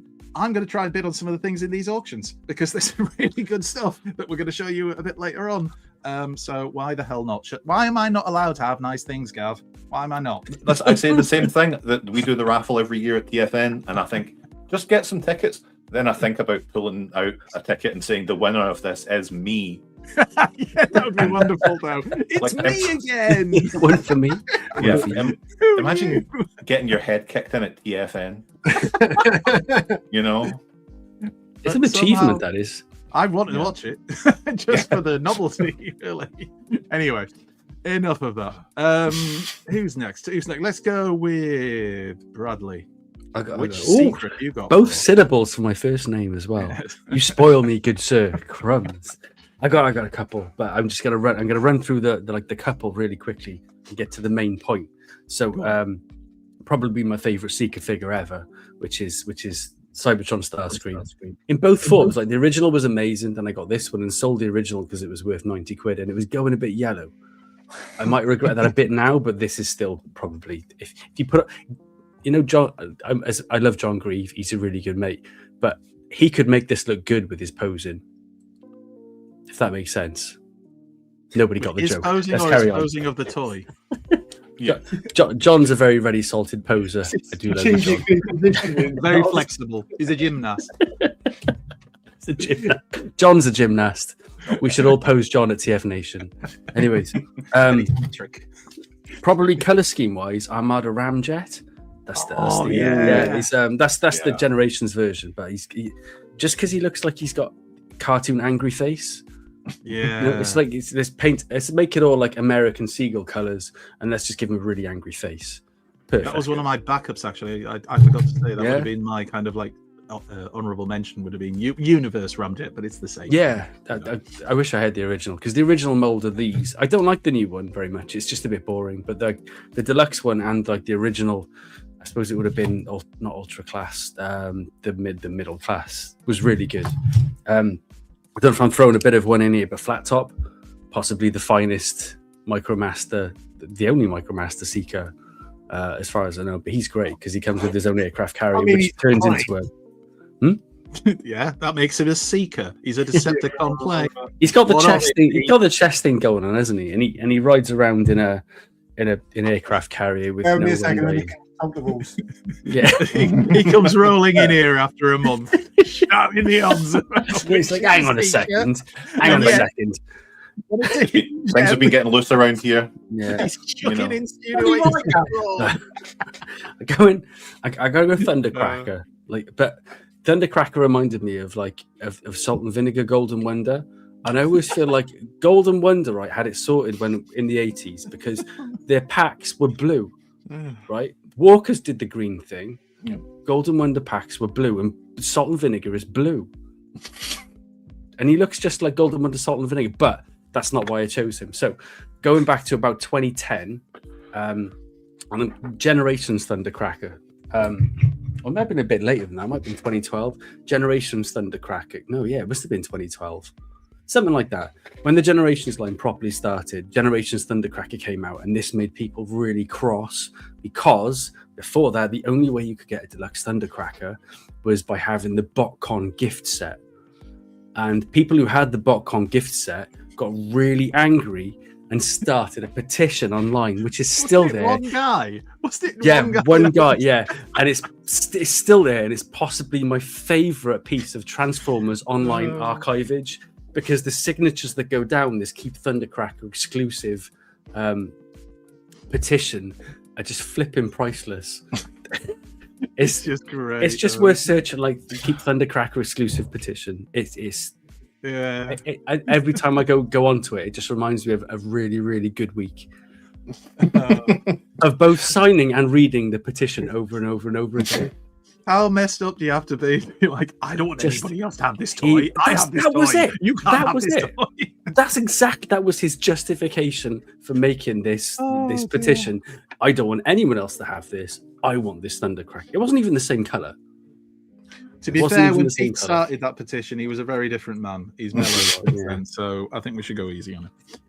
But it was some great choices. If I needed any more reason to have Thundercracker as my favorite Seeker, I choose Ramjet. Pete, I assume you're about to tell us about Studio Series 86 Brawl. You know, because it's Seekers. He is a hidden gem. He is a hidden gem, isn't he? Nobody knows about him. I have noticed, whilst you think I haven't been watching the show, I've noticed not a lot of people have been talking about Brawn lately. So for my pick of favourite Seeker, I have gone Brawn. I wish you had. Yeah, I did think about it, but it's like I can beat that banjo a bit too much, though, can't I? I suppose. I'll save it for special occasions. Don't snap your string. Yeah. You do not want to snap your banjo string. No, definitely not. Another 5 weeks off. At least 2 at most. Come on. And then yeah, a salty bath, you'll be fine. All right. Everyone have their legs together in unison. I've gone Defamation Space Starscream because when MP52, I think it was, the first new Seeker mold based on being too inaccurate was great, but it just went so astronomically expensive. It was ridiculous for what it was. And then Defamation Space just came out of nowhere and did one Seeker mold and obviously the repaints for the trio and stuff. But Starscream was the first one I got, and I feel like the paint job and the face sculpt just suited him so well. And they haven't tried to shoehorn a cape or the coronation kit or anything. It's just Starscream. Yeah. And he looks so good with kind of that other 84, 85 masterpiece line that I've got. The other two Seekers look amazing as well, but Starscream is just he's the kind of default. He's at the front of the detail. He's just a lovely bot. And he's at the front. Like, how do you can't fit anything behind him. He's huge. And yeah, the wingspan is a little bit. They're all kind of like boy bands standing X, where they look like they're posing for an album cover. Get them on little Westlife stools. It's a nice idea. It's a wonderful way to display your toys. Yeah, I do. Each cabinet has got a boy band theme. So it's like shelf one is like Backstreet Boys. I've just got this image of next week on third-party news, and here, coming from I don't know whichever company it is, some little stools for your toys just to pose with some mics. I'd like and a small guitar, so one of them can pretend they play. Which lot of combiners would be blue? You need room. Protector button, it. Yeah, defense. So it's got to be, hasn't it? Definitely. Like a rumble, Yeah, rumble is blue, I'm straight. Get them told. Get them told. And I think, my fellow hosts, I think an honorary mention. I think this is the Seeker mold. We are spoiled at the moment with some of the engineering and some of the more accurate. I think for us, rather than stylization or that looks like Thundercracker or Skywalk because we'll be painting them the colors. The Studio Series 86 line is fantastic because it is like they're stepping from the screen, and I think that's what's hitting the nostalgia fix for so many people. And I think Thundercracker is a great rendition of that, and I think a really nice example of it can be done, and it can be done well. And I think the alt mode is excellent, and I'm really looking forward to Skywalk and Astro Train. No, I'm not looking forward to that. But I think whilst Brad was talking about going the merry-go-round with the characters and stuff, I don't know. I think those Seekers will scratch my itch. I didn't manage to get the Earthrise twin packs and stuff like that. So I've never really had, since the OGs, a full Seeker lineup. So I think when these are out from Studio Series 86, I think that will do me because I love that mold. Yeah. Again, solid choices all the way through. It was such a pain in the ass to get that last Seeker set that like everyone was just like, right, I'm there now. And then even before Thrust got re-released, I had Thrust a while, but I paid a stupid price for him. But even before Thrust got re-released and everyone completed that set, they brought out Thundercracker, and everyone. To be honest, this time everyone was just kind of like, yeah, whatever, we'll just buy them all. Which I think is a good thing. Everyone was just like, yeah, we're not surprised anymore. Let's just run with it. The question is, which ones will they stick into some awkward to buy pack? Because there's always at least one. Yeah, that's the thing. As long as they don't do. But the thing is, like, as long as you're patient, like, look at Hound. As long as you're patient, like, it'll happen. I love how many people waited though for that 2-pack of Thundercracker and Skywarp to be re-released and everything. Got it pre-ordered or pre-ordered the Takara version, the box set ones that were coming out, and there was so much joy and love in the community. And then literally within like 24 hours, they went, and here's some new Seekers, and the anger was palpable. But an evil company. Exactly. And I mean, we support them. Top tier. Like genuinely, it's absolute housery. Absolutely. I mean, isn't they were sat there waiting. Isn't the fun the hunt? You know, you're gonna find them eventually. Sometimes. Maybe they're more expensive. Some people are just like, yes, they got them all set of Seekers, every single one. Right. So that was 4 packs. Shall we do a bit of a quiz? Now we have a quiz intro that we can't play because the music apparently is copyrighted somehow, so it sets off the copyright thing and stops us from being on YouTube. We have another intro that I can't seem to find properly. So seeing as I can't find either of them, I'm going to play something random as the intro to the quiz. So let's go with this. Whoops. I'm sorry.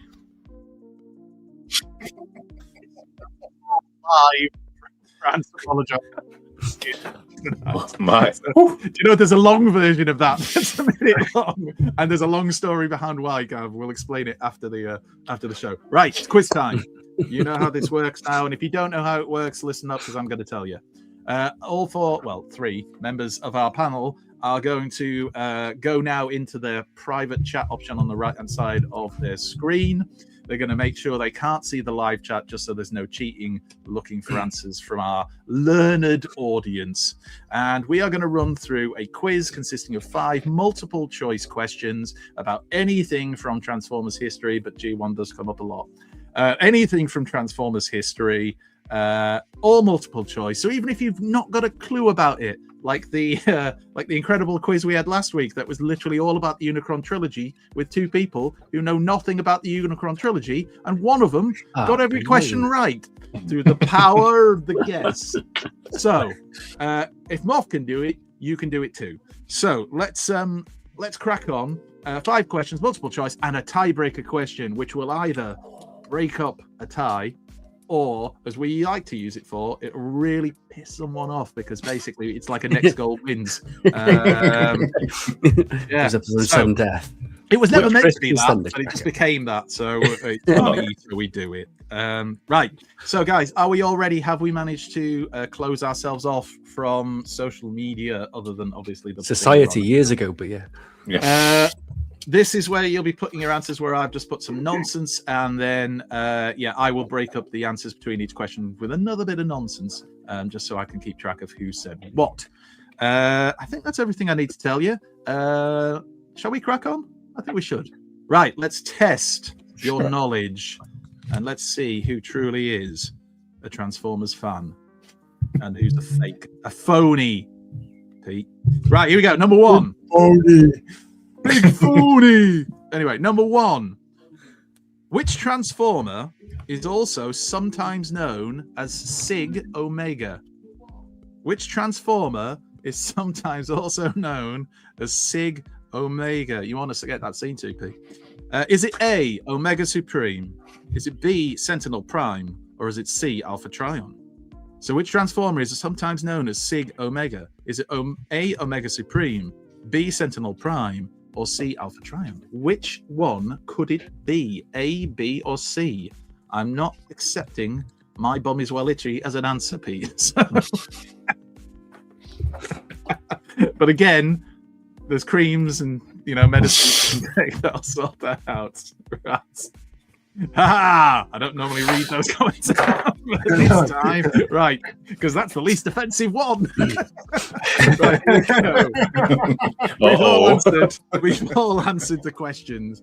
So let's go and have a look at what people have put. So Pete and Gav, you both gone for the same answer. You both went for B, which was Sentinel Prime. Brad, you absolute maverick, you decided to go for a different answer, and you went for C, which was Alpha Trion. And that was a wise move because the answer was Alpha Trion. That doesn't happen It's sometimes called Sig Omega in apparently various continuities, including the Unicron trilogy. I'm not even going to sit here and pretend I knew that. It was a guess. Yeah, no. Well, no.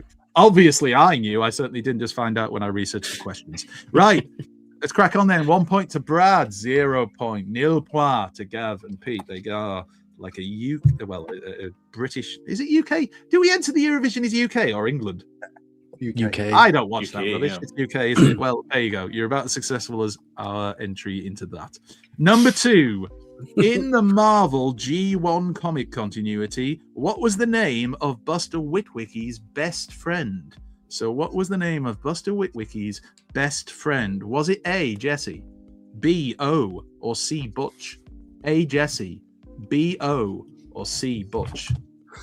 A, B-O. Yeah. I'm glad somebody picked up on that. I only had to say it 3 times. B-O or C, Butch. Jesse, O, or Butch? O would be a weird name for a person, wouldn't it? O? It's just a letter, isn't it? That's more of a designation. Exactly. It makes no sense. It's what you call a room. Because Two of you have put that as your answer. Room O. So Gav and Pete, you both went for O, B-O, which might be because you found the joke funny, or it might be because you knew his name was O. Oh. Yeah, he was actually called O. Like him and another character in the comic just disappear after a few comic when Buster has a go at them, and that's it. They're gone. They're just never seen or heard of again. There's a weird moment in that comic, right, where I think it's O's dad runs a diner, I want to say. Yeah, he turns up in a full Optimus Prime outfit, which is exactly like Optimus Prime. And he's like, "Oh, Dad, you're so embarrassing." And no one's like, "How did you get that? That's amazing." Amazing. But the first ever Transformers cosplayer. Right. So, let me see. Gav and Pete, you both pick up a point, which means we're all level. Tiebreaker question becomes relevant, maybe. Right, let's find out. Question number 3. In Transformers Rescue Bots, what is the name of Griffin Rock's resident eccentric scientist? So the name of Griffin Rock's resident eccentric scientist in Transformers Rescue Bots. Is it A, Ezra Green, B, Frankie Green, or C, Edison Green? So is it A, Ezra Green, B, Frankie Green, or C, Edison Green?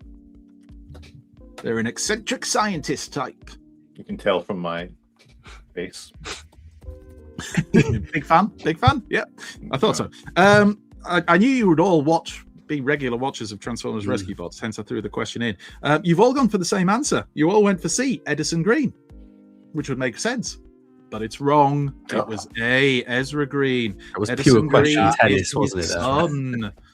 So close. So we stay on 1 point all with 2 questions left. That tiebreaker actually is going to work. Here we go. Question number 4. You'll love this one, Pete. Which Beast Wars character said the following? Is that fear you are feeling, Maximal? Yes, my spark. It feeds on terror. Let it grow. Let it consume your circuitry. Feel it. Yes, feel it. Feel the fear. Bit sexual, really. Was it A, Megatron, B, Tarantulas, or C, Rampage? A, Megatron, B, Tarantulas, or C, Rampage? If you'd like, I can read it again, but give it some more oomph this time. To give some real. Look, I wouldn't want to say that you didn't give it oomph the first time. I felt like I held back, not just because I know my daughter's asleep, but also for other reasons, which is going to make the 24-hour live stream really interesting. Here we go then. All the answers are in. Let's have a look at what we've got. So, Brad, you went for Tarantulas as the person who spoke those words, or the Predacon, sorry, that spoke those words. But Pete and Gav, you both went for Rampage, and in fact, it was Pete who went for Rampage first because he loves Beast Wars, and he knew the answer was Rampage. So, congratulations to Pete and to Gav, who go on to 2 points. Brad, you stay on 1 point. Trailing. But you've still got a question to go. A chance to play for. Yourself. Kicking and screaming back into it. Right, let's find out. Question number 5.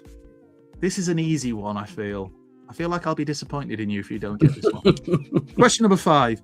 In IDW, no pressure. In IDW, who was the twin brother of Galvatron? Was it A, Prowl, B, Hardhead, or CRC?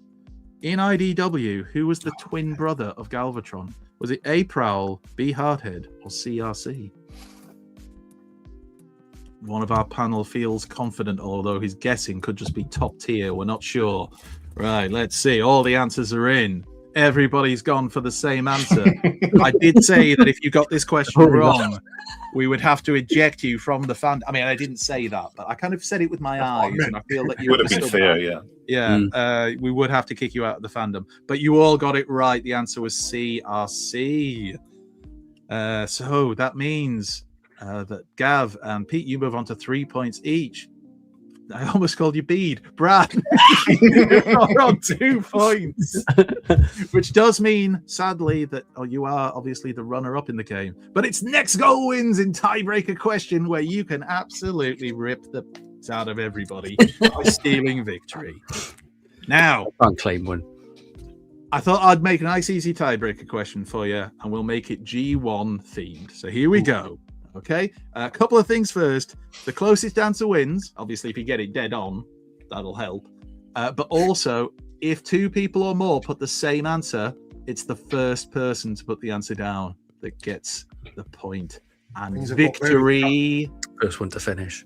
So, first one to finish. And for some of you, that's not normally a positive. Right. So, here we go. Okay.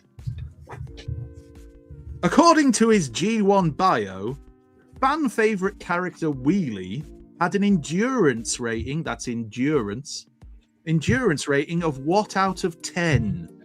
What was Wheelie's endurance rating out of 10? Remember, closest answer wins.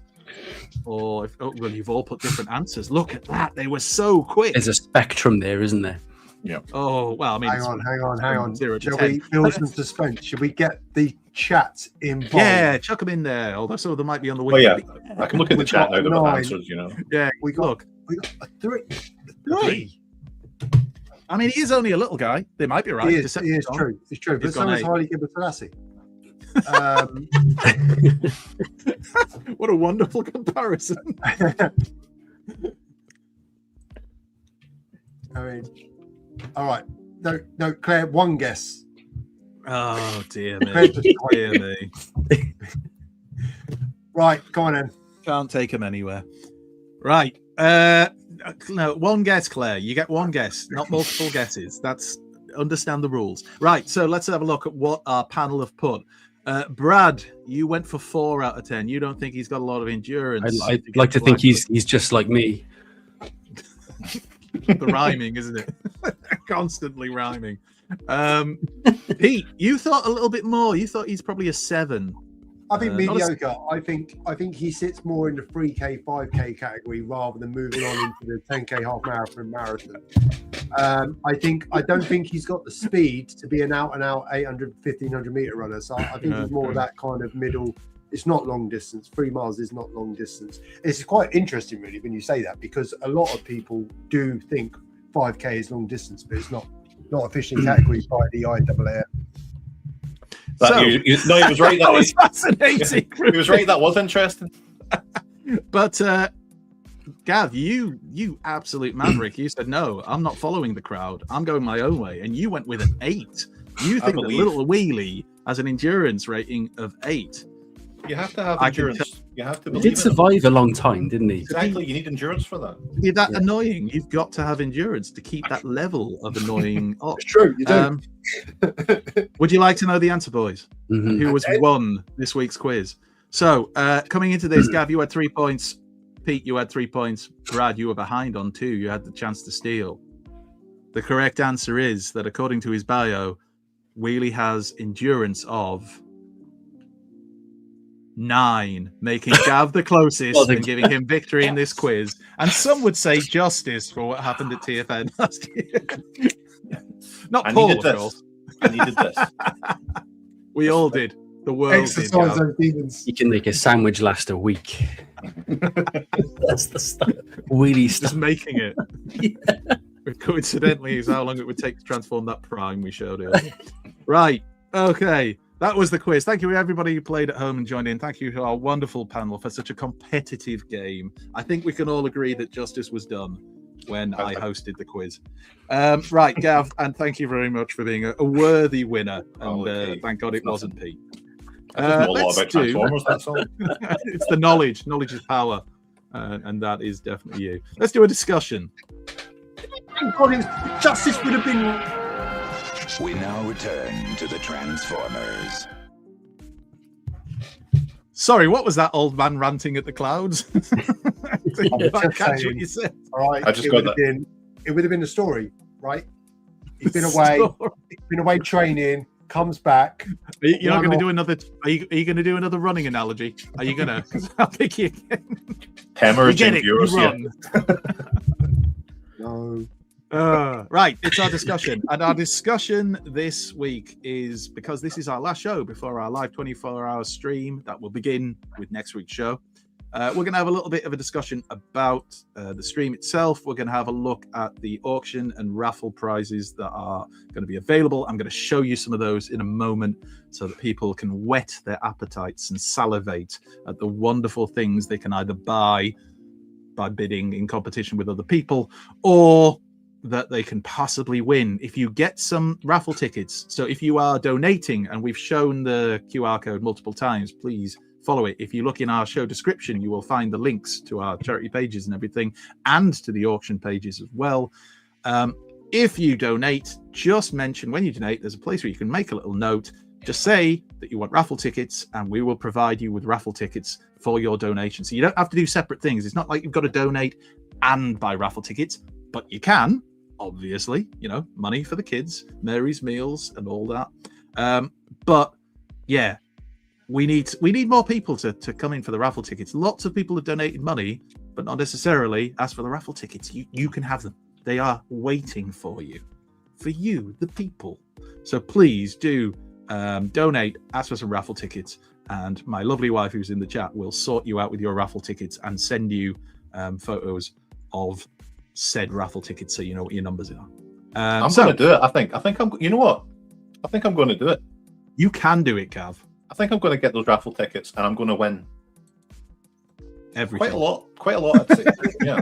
Believe all the good stuff. Yeah. It would be remiss of us not to mention that Gav has actually provided one of. Now I'm trying to remember. I will be completely honest. The wife does all this start side of the thing, and I can't remember whether it's an auction prize or whether it'll be a raffle prize or what we've actually we put it into. But Gav has offered incredibly to do some artwork for the person who wins. Of a Transformers character of their choice. I believe that's what you offered. Gav? That's the deal. Yes, I imagine it'll be a raffle thing. No one's going to bid for that, are they? I disagree. I mean, Grimlock, do you want? Well, you know, again, it's funny way to say double dealer. Anyway, yeah, broken records. But yeah, any Transformer you like, I'll draw up all nice like. And Gav's art is fantastic because you can see some. There's the Seacons just above me, hovering as they do, so I can gaze upon them from my bed, which is my current desk. Right, okay. So, shall we have a look at some of the things that you can either bid for? Why are we doing it, Andy? Why are we doing this crazy bloody thing? What a wonderful question, Pete. If you drop out for a second so we can see the thing, we can talk about it. We are doing this to raise money for Toy Foo, and specifically for Mary's Meals. Toy Foo, who are wonderful people, and Gav will be able to explain even better than I can about the work that they do. But Toy Foo have been around for many years now. They sell toys at the conventions, and the money they make from selling the toys then goes to Mary's Meals. They are wonderful people. They sell wonderful toys. And last year, we wanted to help out. We wanted to make our own contribution because they've provided us with such wonderful toys for so many years, and they're such nice people. And Pete offered to basically do all of the work, or at least most of it, and do a half marathon, which he ran and did very well and regretted for most of the time he was running it. And then we also sold merchandise last year. We sold merchandise which was worn by many people at TFN, which was lovely to see. And the money from that merchandise, all of it, all the profits from it, all went to the Mary's Meal pot as well. And we were lucky enough to raise just a little bit over £2,000, which was nice, just to help Toy Foo to kind of smash through their target for last year, which was wonderfully. If you were at TFN last year when Nick did his bit saying about the speech, oh, he's a cheeky one, that lad. He led us all down a garden path. A showman. It was amazing. It's showmanship. That's the difference. And we are trying to raise money for Mary's Meals, who basically feed children around the world, allowing them to go to school, get proper food, and it's just an amazing charity, and everybody should be supporting it, and is. And we thank all of you who've already donated or who are going to donate, if you're going to bid for the auction items, or if you are giving us money for raffle tickets, or if you buy some of the merchandise that's going to be on sale. I think the post's already up in our Facebook group if you want to buy the t-shirts. These lovely t-shirts featuring our show mascot shots, one of which hangs behind me, but that one's more creased, so I didn't put it on because it's been through the wash and I couldn't be bothered to iron it, or I forgot. It's one or the other. We don't know which. So yes, it's a really worthy cause, and we thank you all, and we thank the lovely Claire and Emma for their work behind the scenes on this, because we are just the front men popping up to talk nonsense and try and entertain, but they're doing so much of the heavy lifting for organising all of this. So yes, thank you very much to them. Have I missed anything, Pete? On that point, mate, you know, 19, I think it's around £19 feeds one child for a whole school year. Yeah. So unbelievable. You know, and last year we had a really modest target because, listen, we're three idiots that mess about on the YouTube on a Friday night, right? But we are so lucky that we're part of such a supportive community. We exceeded, and it is a we, because you know it's a team effort. Even though I was the only one that got blisters. Hey, we got blisters, just not for the same reasons. That's a different thing, and that's fine. We don't need to talk about that. We can't be sponsored for that one. But to smash the target we had, you know, and 100% of everything we raise, you know, from the merchandise, from the donations, everything goes straight to this charity. And I think we looked at last year, and to be honest, and you know, Andy will back me up, we weren't going to do anything this year because we thought we were so well supported last year, we couldn't ask again. So we were going to have a year off. We were going to have a year off and do something next year. But this plan started coming to fruition, and the support that we've had from the people that are going to be on the live stream, the people that have donated amazing stuff for the auction, the raffle, everyone that's donated so far, it's been amazing. And I think 24 hours is going to be a long time, but you know what, you guys have made it fun, all right? And it's going to be it's going to be wicked. And the aim is every £19 raised feeds a kid. So yep, exactly. let's feed as many kids as we can. Let's make the difference, the biggest difference we can, because we might think we're only a little piece, and we're a little piece of the Transformers fandom, and you know, extrapolate that into the world. We're just a little piece, but we can make a big difference. And we might have been thinking about having a year off, but child poverty doesn't have a year off. It's there all the time.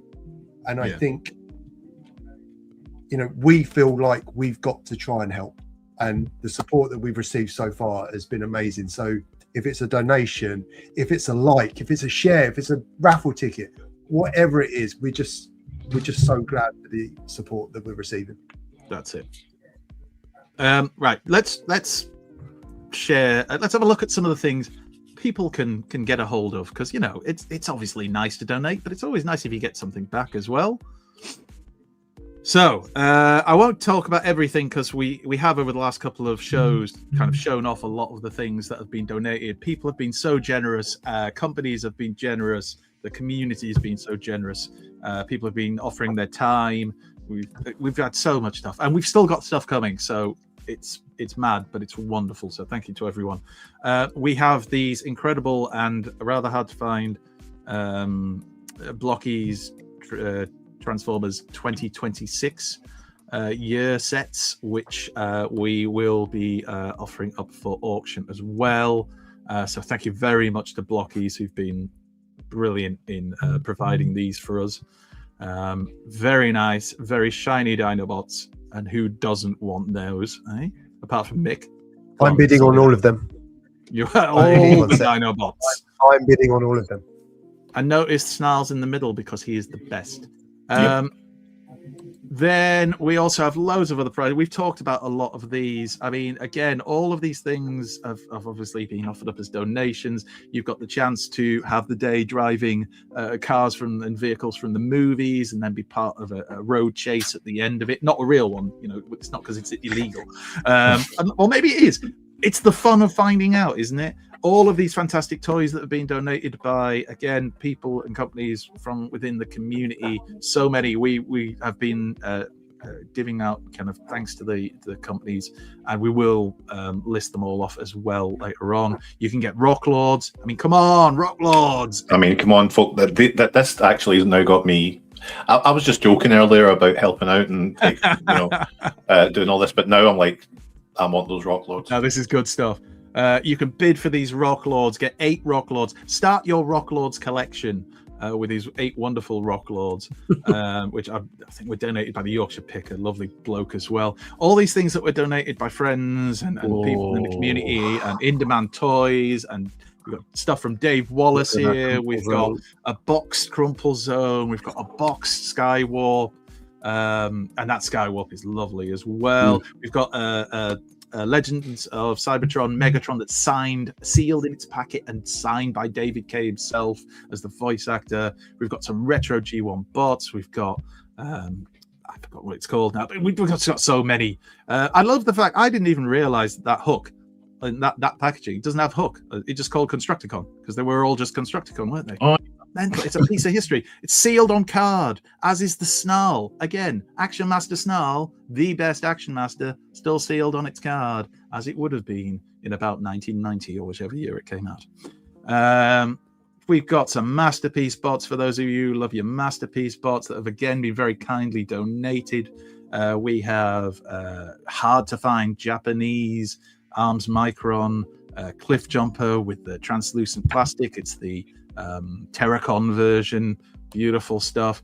We have the wonderful work of Matt Marshall with Shots, our show mascot, who will be available on merchandise, which you can order now. T-shirts and mugs and bottles and all kinds of things. And you can bid for this on our auction site and hopefully raise lots of money and pick up an exclusive bot that, as Matt Marshall will tell you himself, he will never make another one of these again. Not in this color scheme, not in this style. This is a one of a kind and a chance for you to add it to your collection. And I'm so angry because I actually want this, but I'm not going to have it because this is for you guys to pick up and add to your collections. So I hope lots of you will go for this one. Lots and lots of fantastic graphic novels and comic books that have been donated by wonderful people in our community. Signed books, as we discovered last week. If any of you saw last week's show, the Transformers: A Visual History, wonderful book, donated by Sam from Samsformers, who hadn't realised it was signed, which I thought was a wonderful moment when he realised. But he doesn't mind. Simon Furman, who signed his Ultimate Guidebook, and it's from the original run as well, and from his collection, and he signed it for us. Just people have just been so kind. You might notice some wonderful artwork there by Mr. Gav Spence, David Cousins, Jack Lawrence, art prints, many of which are signed, which Dave Wallace from TFN donated as part of what he had, and Battersea, Transformers Battersea Power Station, who donated things like the comic books and the prints. It's just fantastic. All this stuff that you can see, you'll be able to bid on. We've got signed merch from the films, from the movies, that's been signed by the voice actors. Greg Berger, who signed his Yolo Park Grimlock. The Monopoly is a sealed set. They're not easy to find now. 30th anniversary, I want to say it was. Which is really funny because one of my children was moaning today they wanted a Monopoly set. We've got one at home. It's just not mine. One of the main characters in that. He's a bit of a hidden gem, but if you can find him, he's great. Yeah. We're getting more blockies courtesy of Primetime Toys, the Tarn set, which is fantastic. We've got, I believe it is the entire Japanese G1 continuity on DVD, which again isn't easy to find. They tend to go for a lot of money. A chance for you to bid for those. More blockies wheels. Funby Studios, who've donated this wonderful lot of all this stuff you can see down here in the corner. All of this is in galleries on our Facebook group. So if you join our Facebook group at Transformers The Show, you can go and look at these galleries and maybe get an idea of what you want to bid on or what you might win if it's a raffle prize. A closer look at those art prints that are signed. Amazing artwork in there. Just amazing. We've got the hanger diorama, which has been donated by the lovely Spider Father. Oh look, it's Hound! Yay! Hey! If you want a Hound, Cosmic Toy Man from Cosmic Toys has donated these just this week. And we've got, look, it's the Disney labeled Donald Duck. Come on, these things seem to be really popular with people. 2011 kind of stuff. That is. Yeah, that's an incredible toy. I have that somewhere. is it Godzilla Plus One or whatever it's got, like the proper Japanese Godzilla version of the movie thing. It's a special edition version of him from that he's donated. And do you remember in Revenge of the Fallen, there's that one bot that goes down with the other Constructicons to revive Megatron, and then they just basically rip him to pieces and use his strength. Pretty sure that's him from a third-party company. So, you know, that's going to be available as well. And everything you see on this page, the reason the picture's so small, everything you see on this page, I believe, is going to go into raffle prizes. So, yes, you will have a chance to win some of those Blockies year sets 2026. We have, well, everything. Just use your eyeballs. You can see it. £100 of credit at Cosmic Toys, which is very kind of him because we weren't expecting that. We have £100 of credit at Leicester Vintage Toys. Another wonderful store that I know many of us have either visited or really want to visit. We have artwork from amazing people, just more bots, just amazing stuff, absolutely amazing. And we are so grateful to everybody who has donated. So I would be remiss not to share. This, we're going to see if this works now. I hope this works. The auction site, because we have had questions about, well, where can we go to try to purchase this wonderful stuff? Is this going to work? I really hope this works. Please tell me if this works. Yeah, it's going to work. Come on. It's going to work. On. I have faith. Got to have faith, haven't you? Yeah, can you see that? See? Yay. All those tears for nothing. There were tears. Right, so... is it called Jumblebee? Pardon? Jumblebee. Let's call it. Yes, it's called Jumblebee. Sorry, yes. So this is Jumblebee. So there is a link in the description of this show. There will be links on our Transformers the Show Facebook site, group rather, and there will be links on the Instagram and everything else where we can put a link. So please share them with your friends, share it around. And you do have to register with Jumblebee when you want to bid on something, but it's literally just registering with them because obviously you've got to pay for it. It's no different to like registering with eBay or Vinted or whichever ones you usually use. So I'm just going to slowly move this down so you can see the things that you can bid on. Each lot has a starting price. We've tried to price things as reasonably as we can. And you can have a bid on these things. And again, think of it as making a charitable contribution that means you get something in return. Maybe you want a Kang Toys Tantrum. Maybe that's what you're after. Maybe it's that visual history signed by Jim Sorensen that Sam didn't realize. Probably wouldn't have given it away if he had, but anyway. Some amazing stuff in here, all of which you can make a bid for, and anything you don't see appear on here may vary. Oh look! Oh, what? Yeah, what's lot 24? It's Mr. Oh no! Doing a bit of artwork. Oh yes. no! Come on, people, get bidding. Now, at the end of this show, all of these lots should be live if they're not live already. So you can literally go off and start putting in your bids. But remember, it is an auction, so. You know, you might get outbid for something. It's just the way the cookie crumbles. And that includes me, remember, because I might get outbid for the things I want, you absolute set of bastards. But I'm not bitter about it. I won't be bitter about it. I will be perfectly calm and angry and just venomous, really, if I'm being honest. Right. So there's all this wonderful stuff. If I make a list of the things I want to buy, I'll tell you all, and you can all avoid those. That would be lovely. But yes, get on there this week. The auction's going to last for a week, and all of the auctions will stop on the Saturday of our live stream. Roughly between, I think I'm right in saying, wife will correct me, between 6 and 7 o'clock. And then we will hopefully have a total raised so far by the end of the live stream that we can share with the lovely Toy Food guys who will be joining us and with everybody at home. Because it's not just us, as Pete said, it's a team effort. It's all of you watching and all of you are contributing. And anything you don't see on here that you saw on the pictures before will be part of the raffle prizes. And some of the stuff on here is also part of the raffle prizes where we had multiple of them. So you've got the chance to win some amazing stuff and bid for some amazing stuff.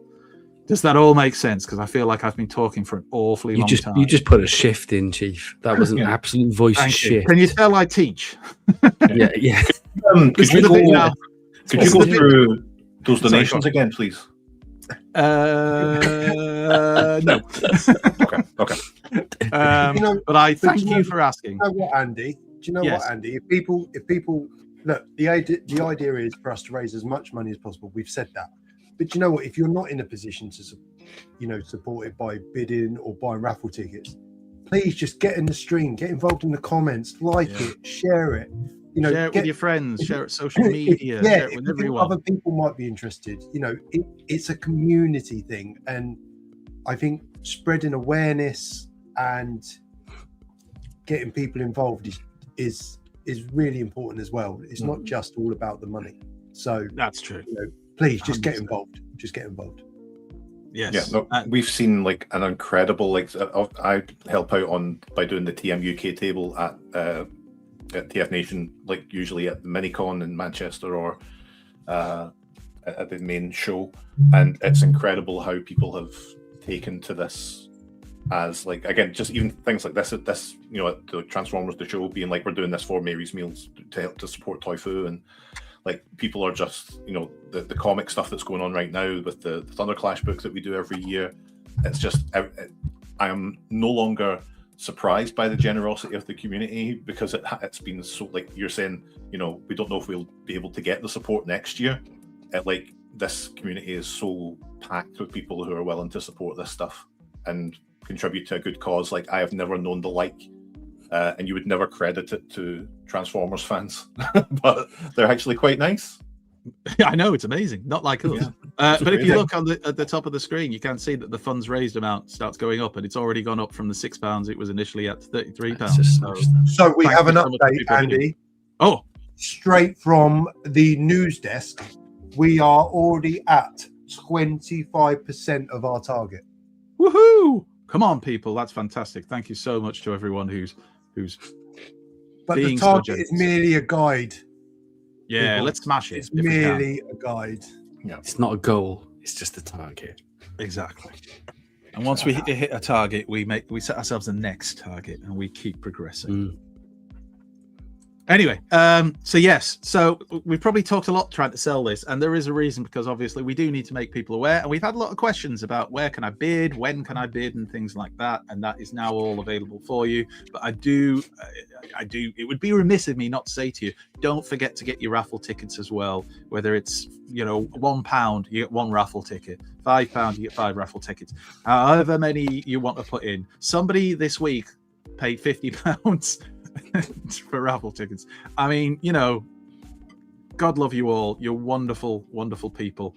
If you scan the QR codes and everything, we will sort you out with your raffle tickets. And what can we say? It's just wonderful to have those donations. Should we talk a little bit about next week's live stream, do you think, Pete? Yes, sir. Because you have to pick when I had a bite of burger. So basically, Pete's on for 24 hours straight because, he's had a bit of time off, so he's all right. I think that's fair. I've not been resting for. Yeah. I'm ready. What is the plan? Like 24 hours is an awfully long time to do a show. So we have a plan. We have a Oh plan. no, I mean, no doubt you have a plan. No doubt you have a plan. No, we do. We do have a plan. So the first 2 hours of the stream will pretty much be the regular live show, when we will be joined on the Friday night by for our show next week by Liam, Toybox Sobox, who's coming on, and also by the lovely Brad, who will be rejoining us for that. So we will have those lovely chaps on, and then between 10 and midnight. Or did we not tell them? Do we tell them or do we not tell them? I think we tell them that. Yeah, I think we're going to have to tell them some people. I'm not going to give everything away, but we do have a lot of people who have very kindly offered their time. What we should always say is that people have offered their time, but of course, real life things can happen, as we all know, as Pete can attest to. So it might be some people have to drop out. Obviously, Paul has made that very clear. That could be him. No, but we have some incredible people who have offered to give up their time during the night when most of us, well, most of you will be asleep. We've got people like Cybertronic Spree who'll be joining us, Jim Sorensen who'll be joining us, Neil Kaplan who'll be joining us, TM Reviews who'll be on the show. I'm missing out people, I know I am, but Borders Dude's going to be on at the very kind of early hours of the morning. Yeah. We also have Dave Wallace from TFN, who's going to join us early-ish in the morning on the Saturday, hopefully. We're hoping for other people to join. We've Toy got, Me, Toy You. Simon Furman. God, there's so many. We'll put up a full list of everybody. I think it's probably best we give like a rough idea, because there might be people that some of you, Deluxe Baldwin, thank you. He'll be joining us, because the guys in the US, they can join us during the night. This is where it works out quite nicely for them. It's a better time at like 4 a.m. But yeah, say, like I'm looking at obviously I can see some of the stuff that the people who are watching this can't see, like the some of the documentation here for the upcoming stream, and some of these guests I can't quite believe. I thought he was going to be directing the new Transformers film that's coming up. I thought he'd be busy, but wow. I know. I can't believe it either. But apparently not. We look forward to that.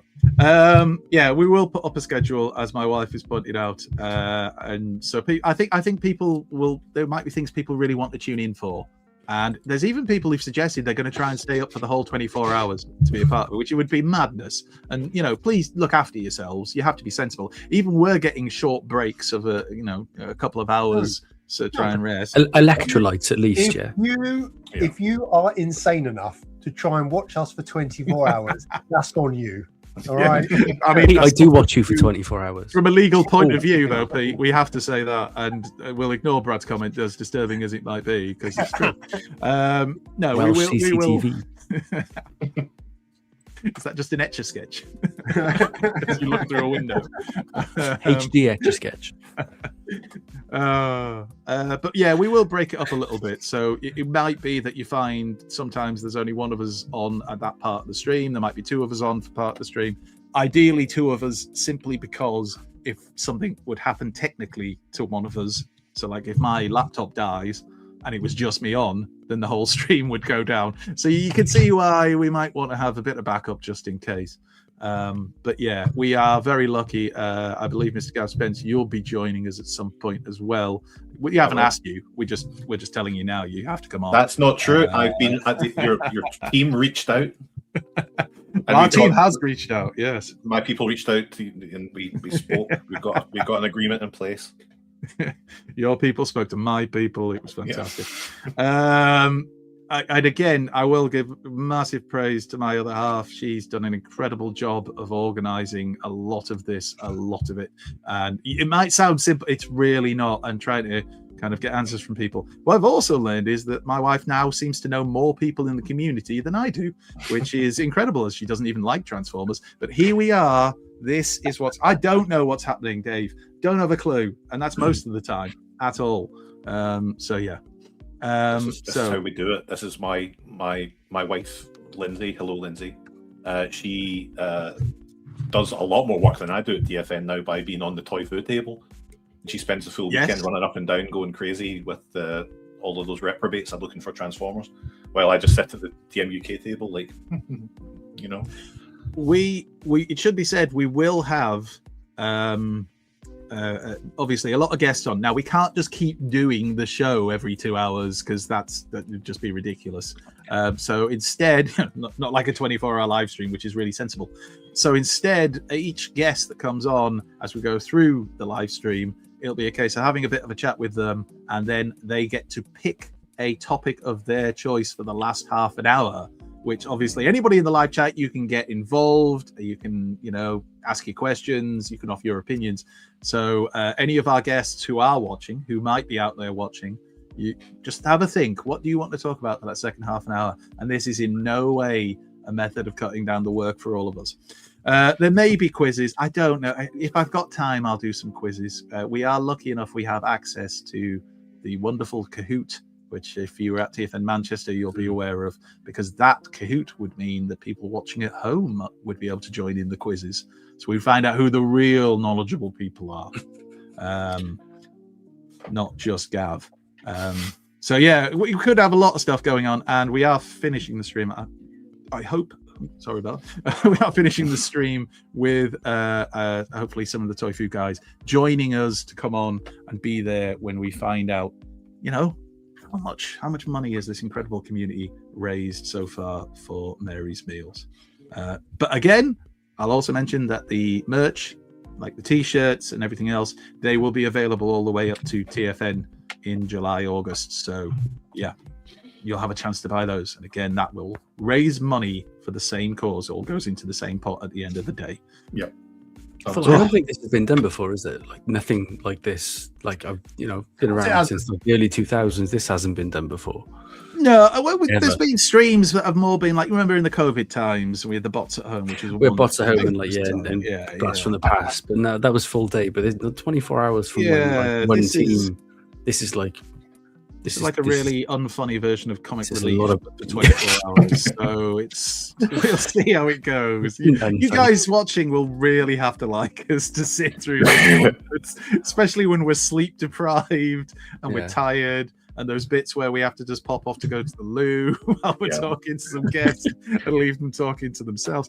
But no, I anticipate it being good fun, tiring. Anticipate it being good.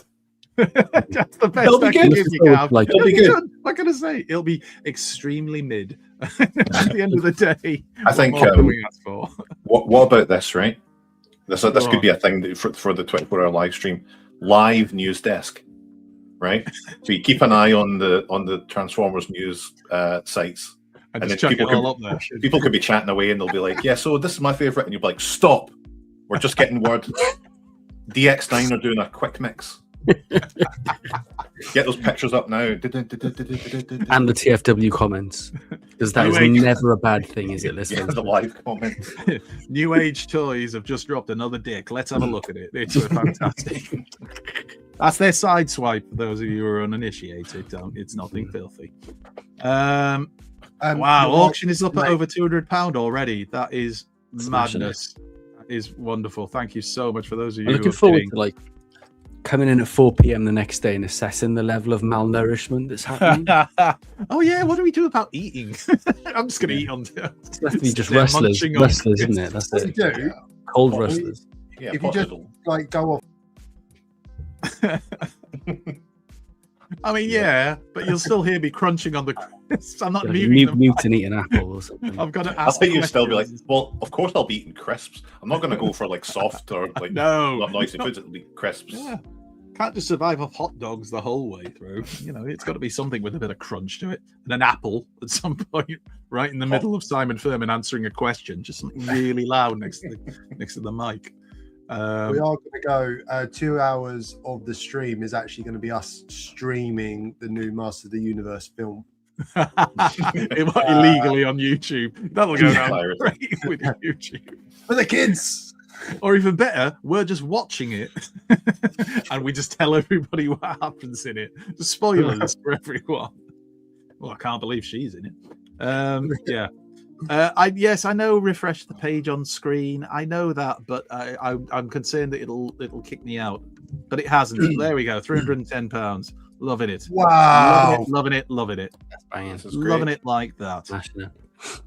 Oh, that is amazing. Yes. So that's it, really, guys. I mean, what more is there to say? This time next week, we will be at the very beginning of the journey. 10% of the way through. You know, the other week when Paul just sat there going, I don't really want to do it now.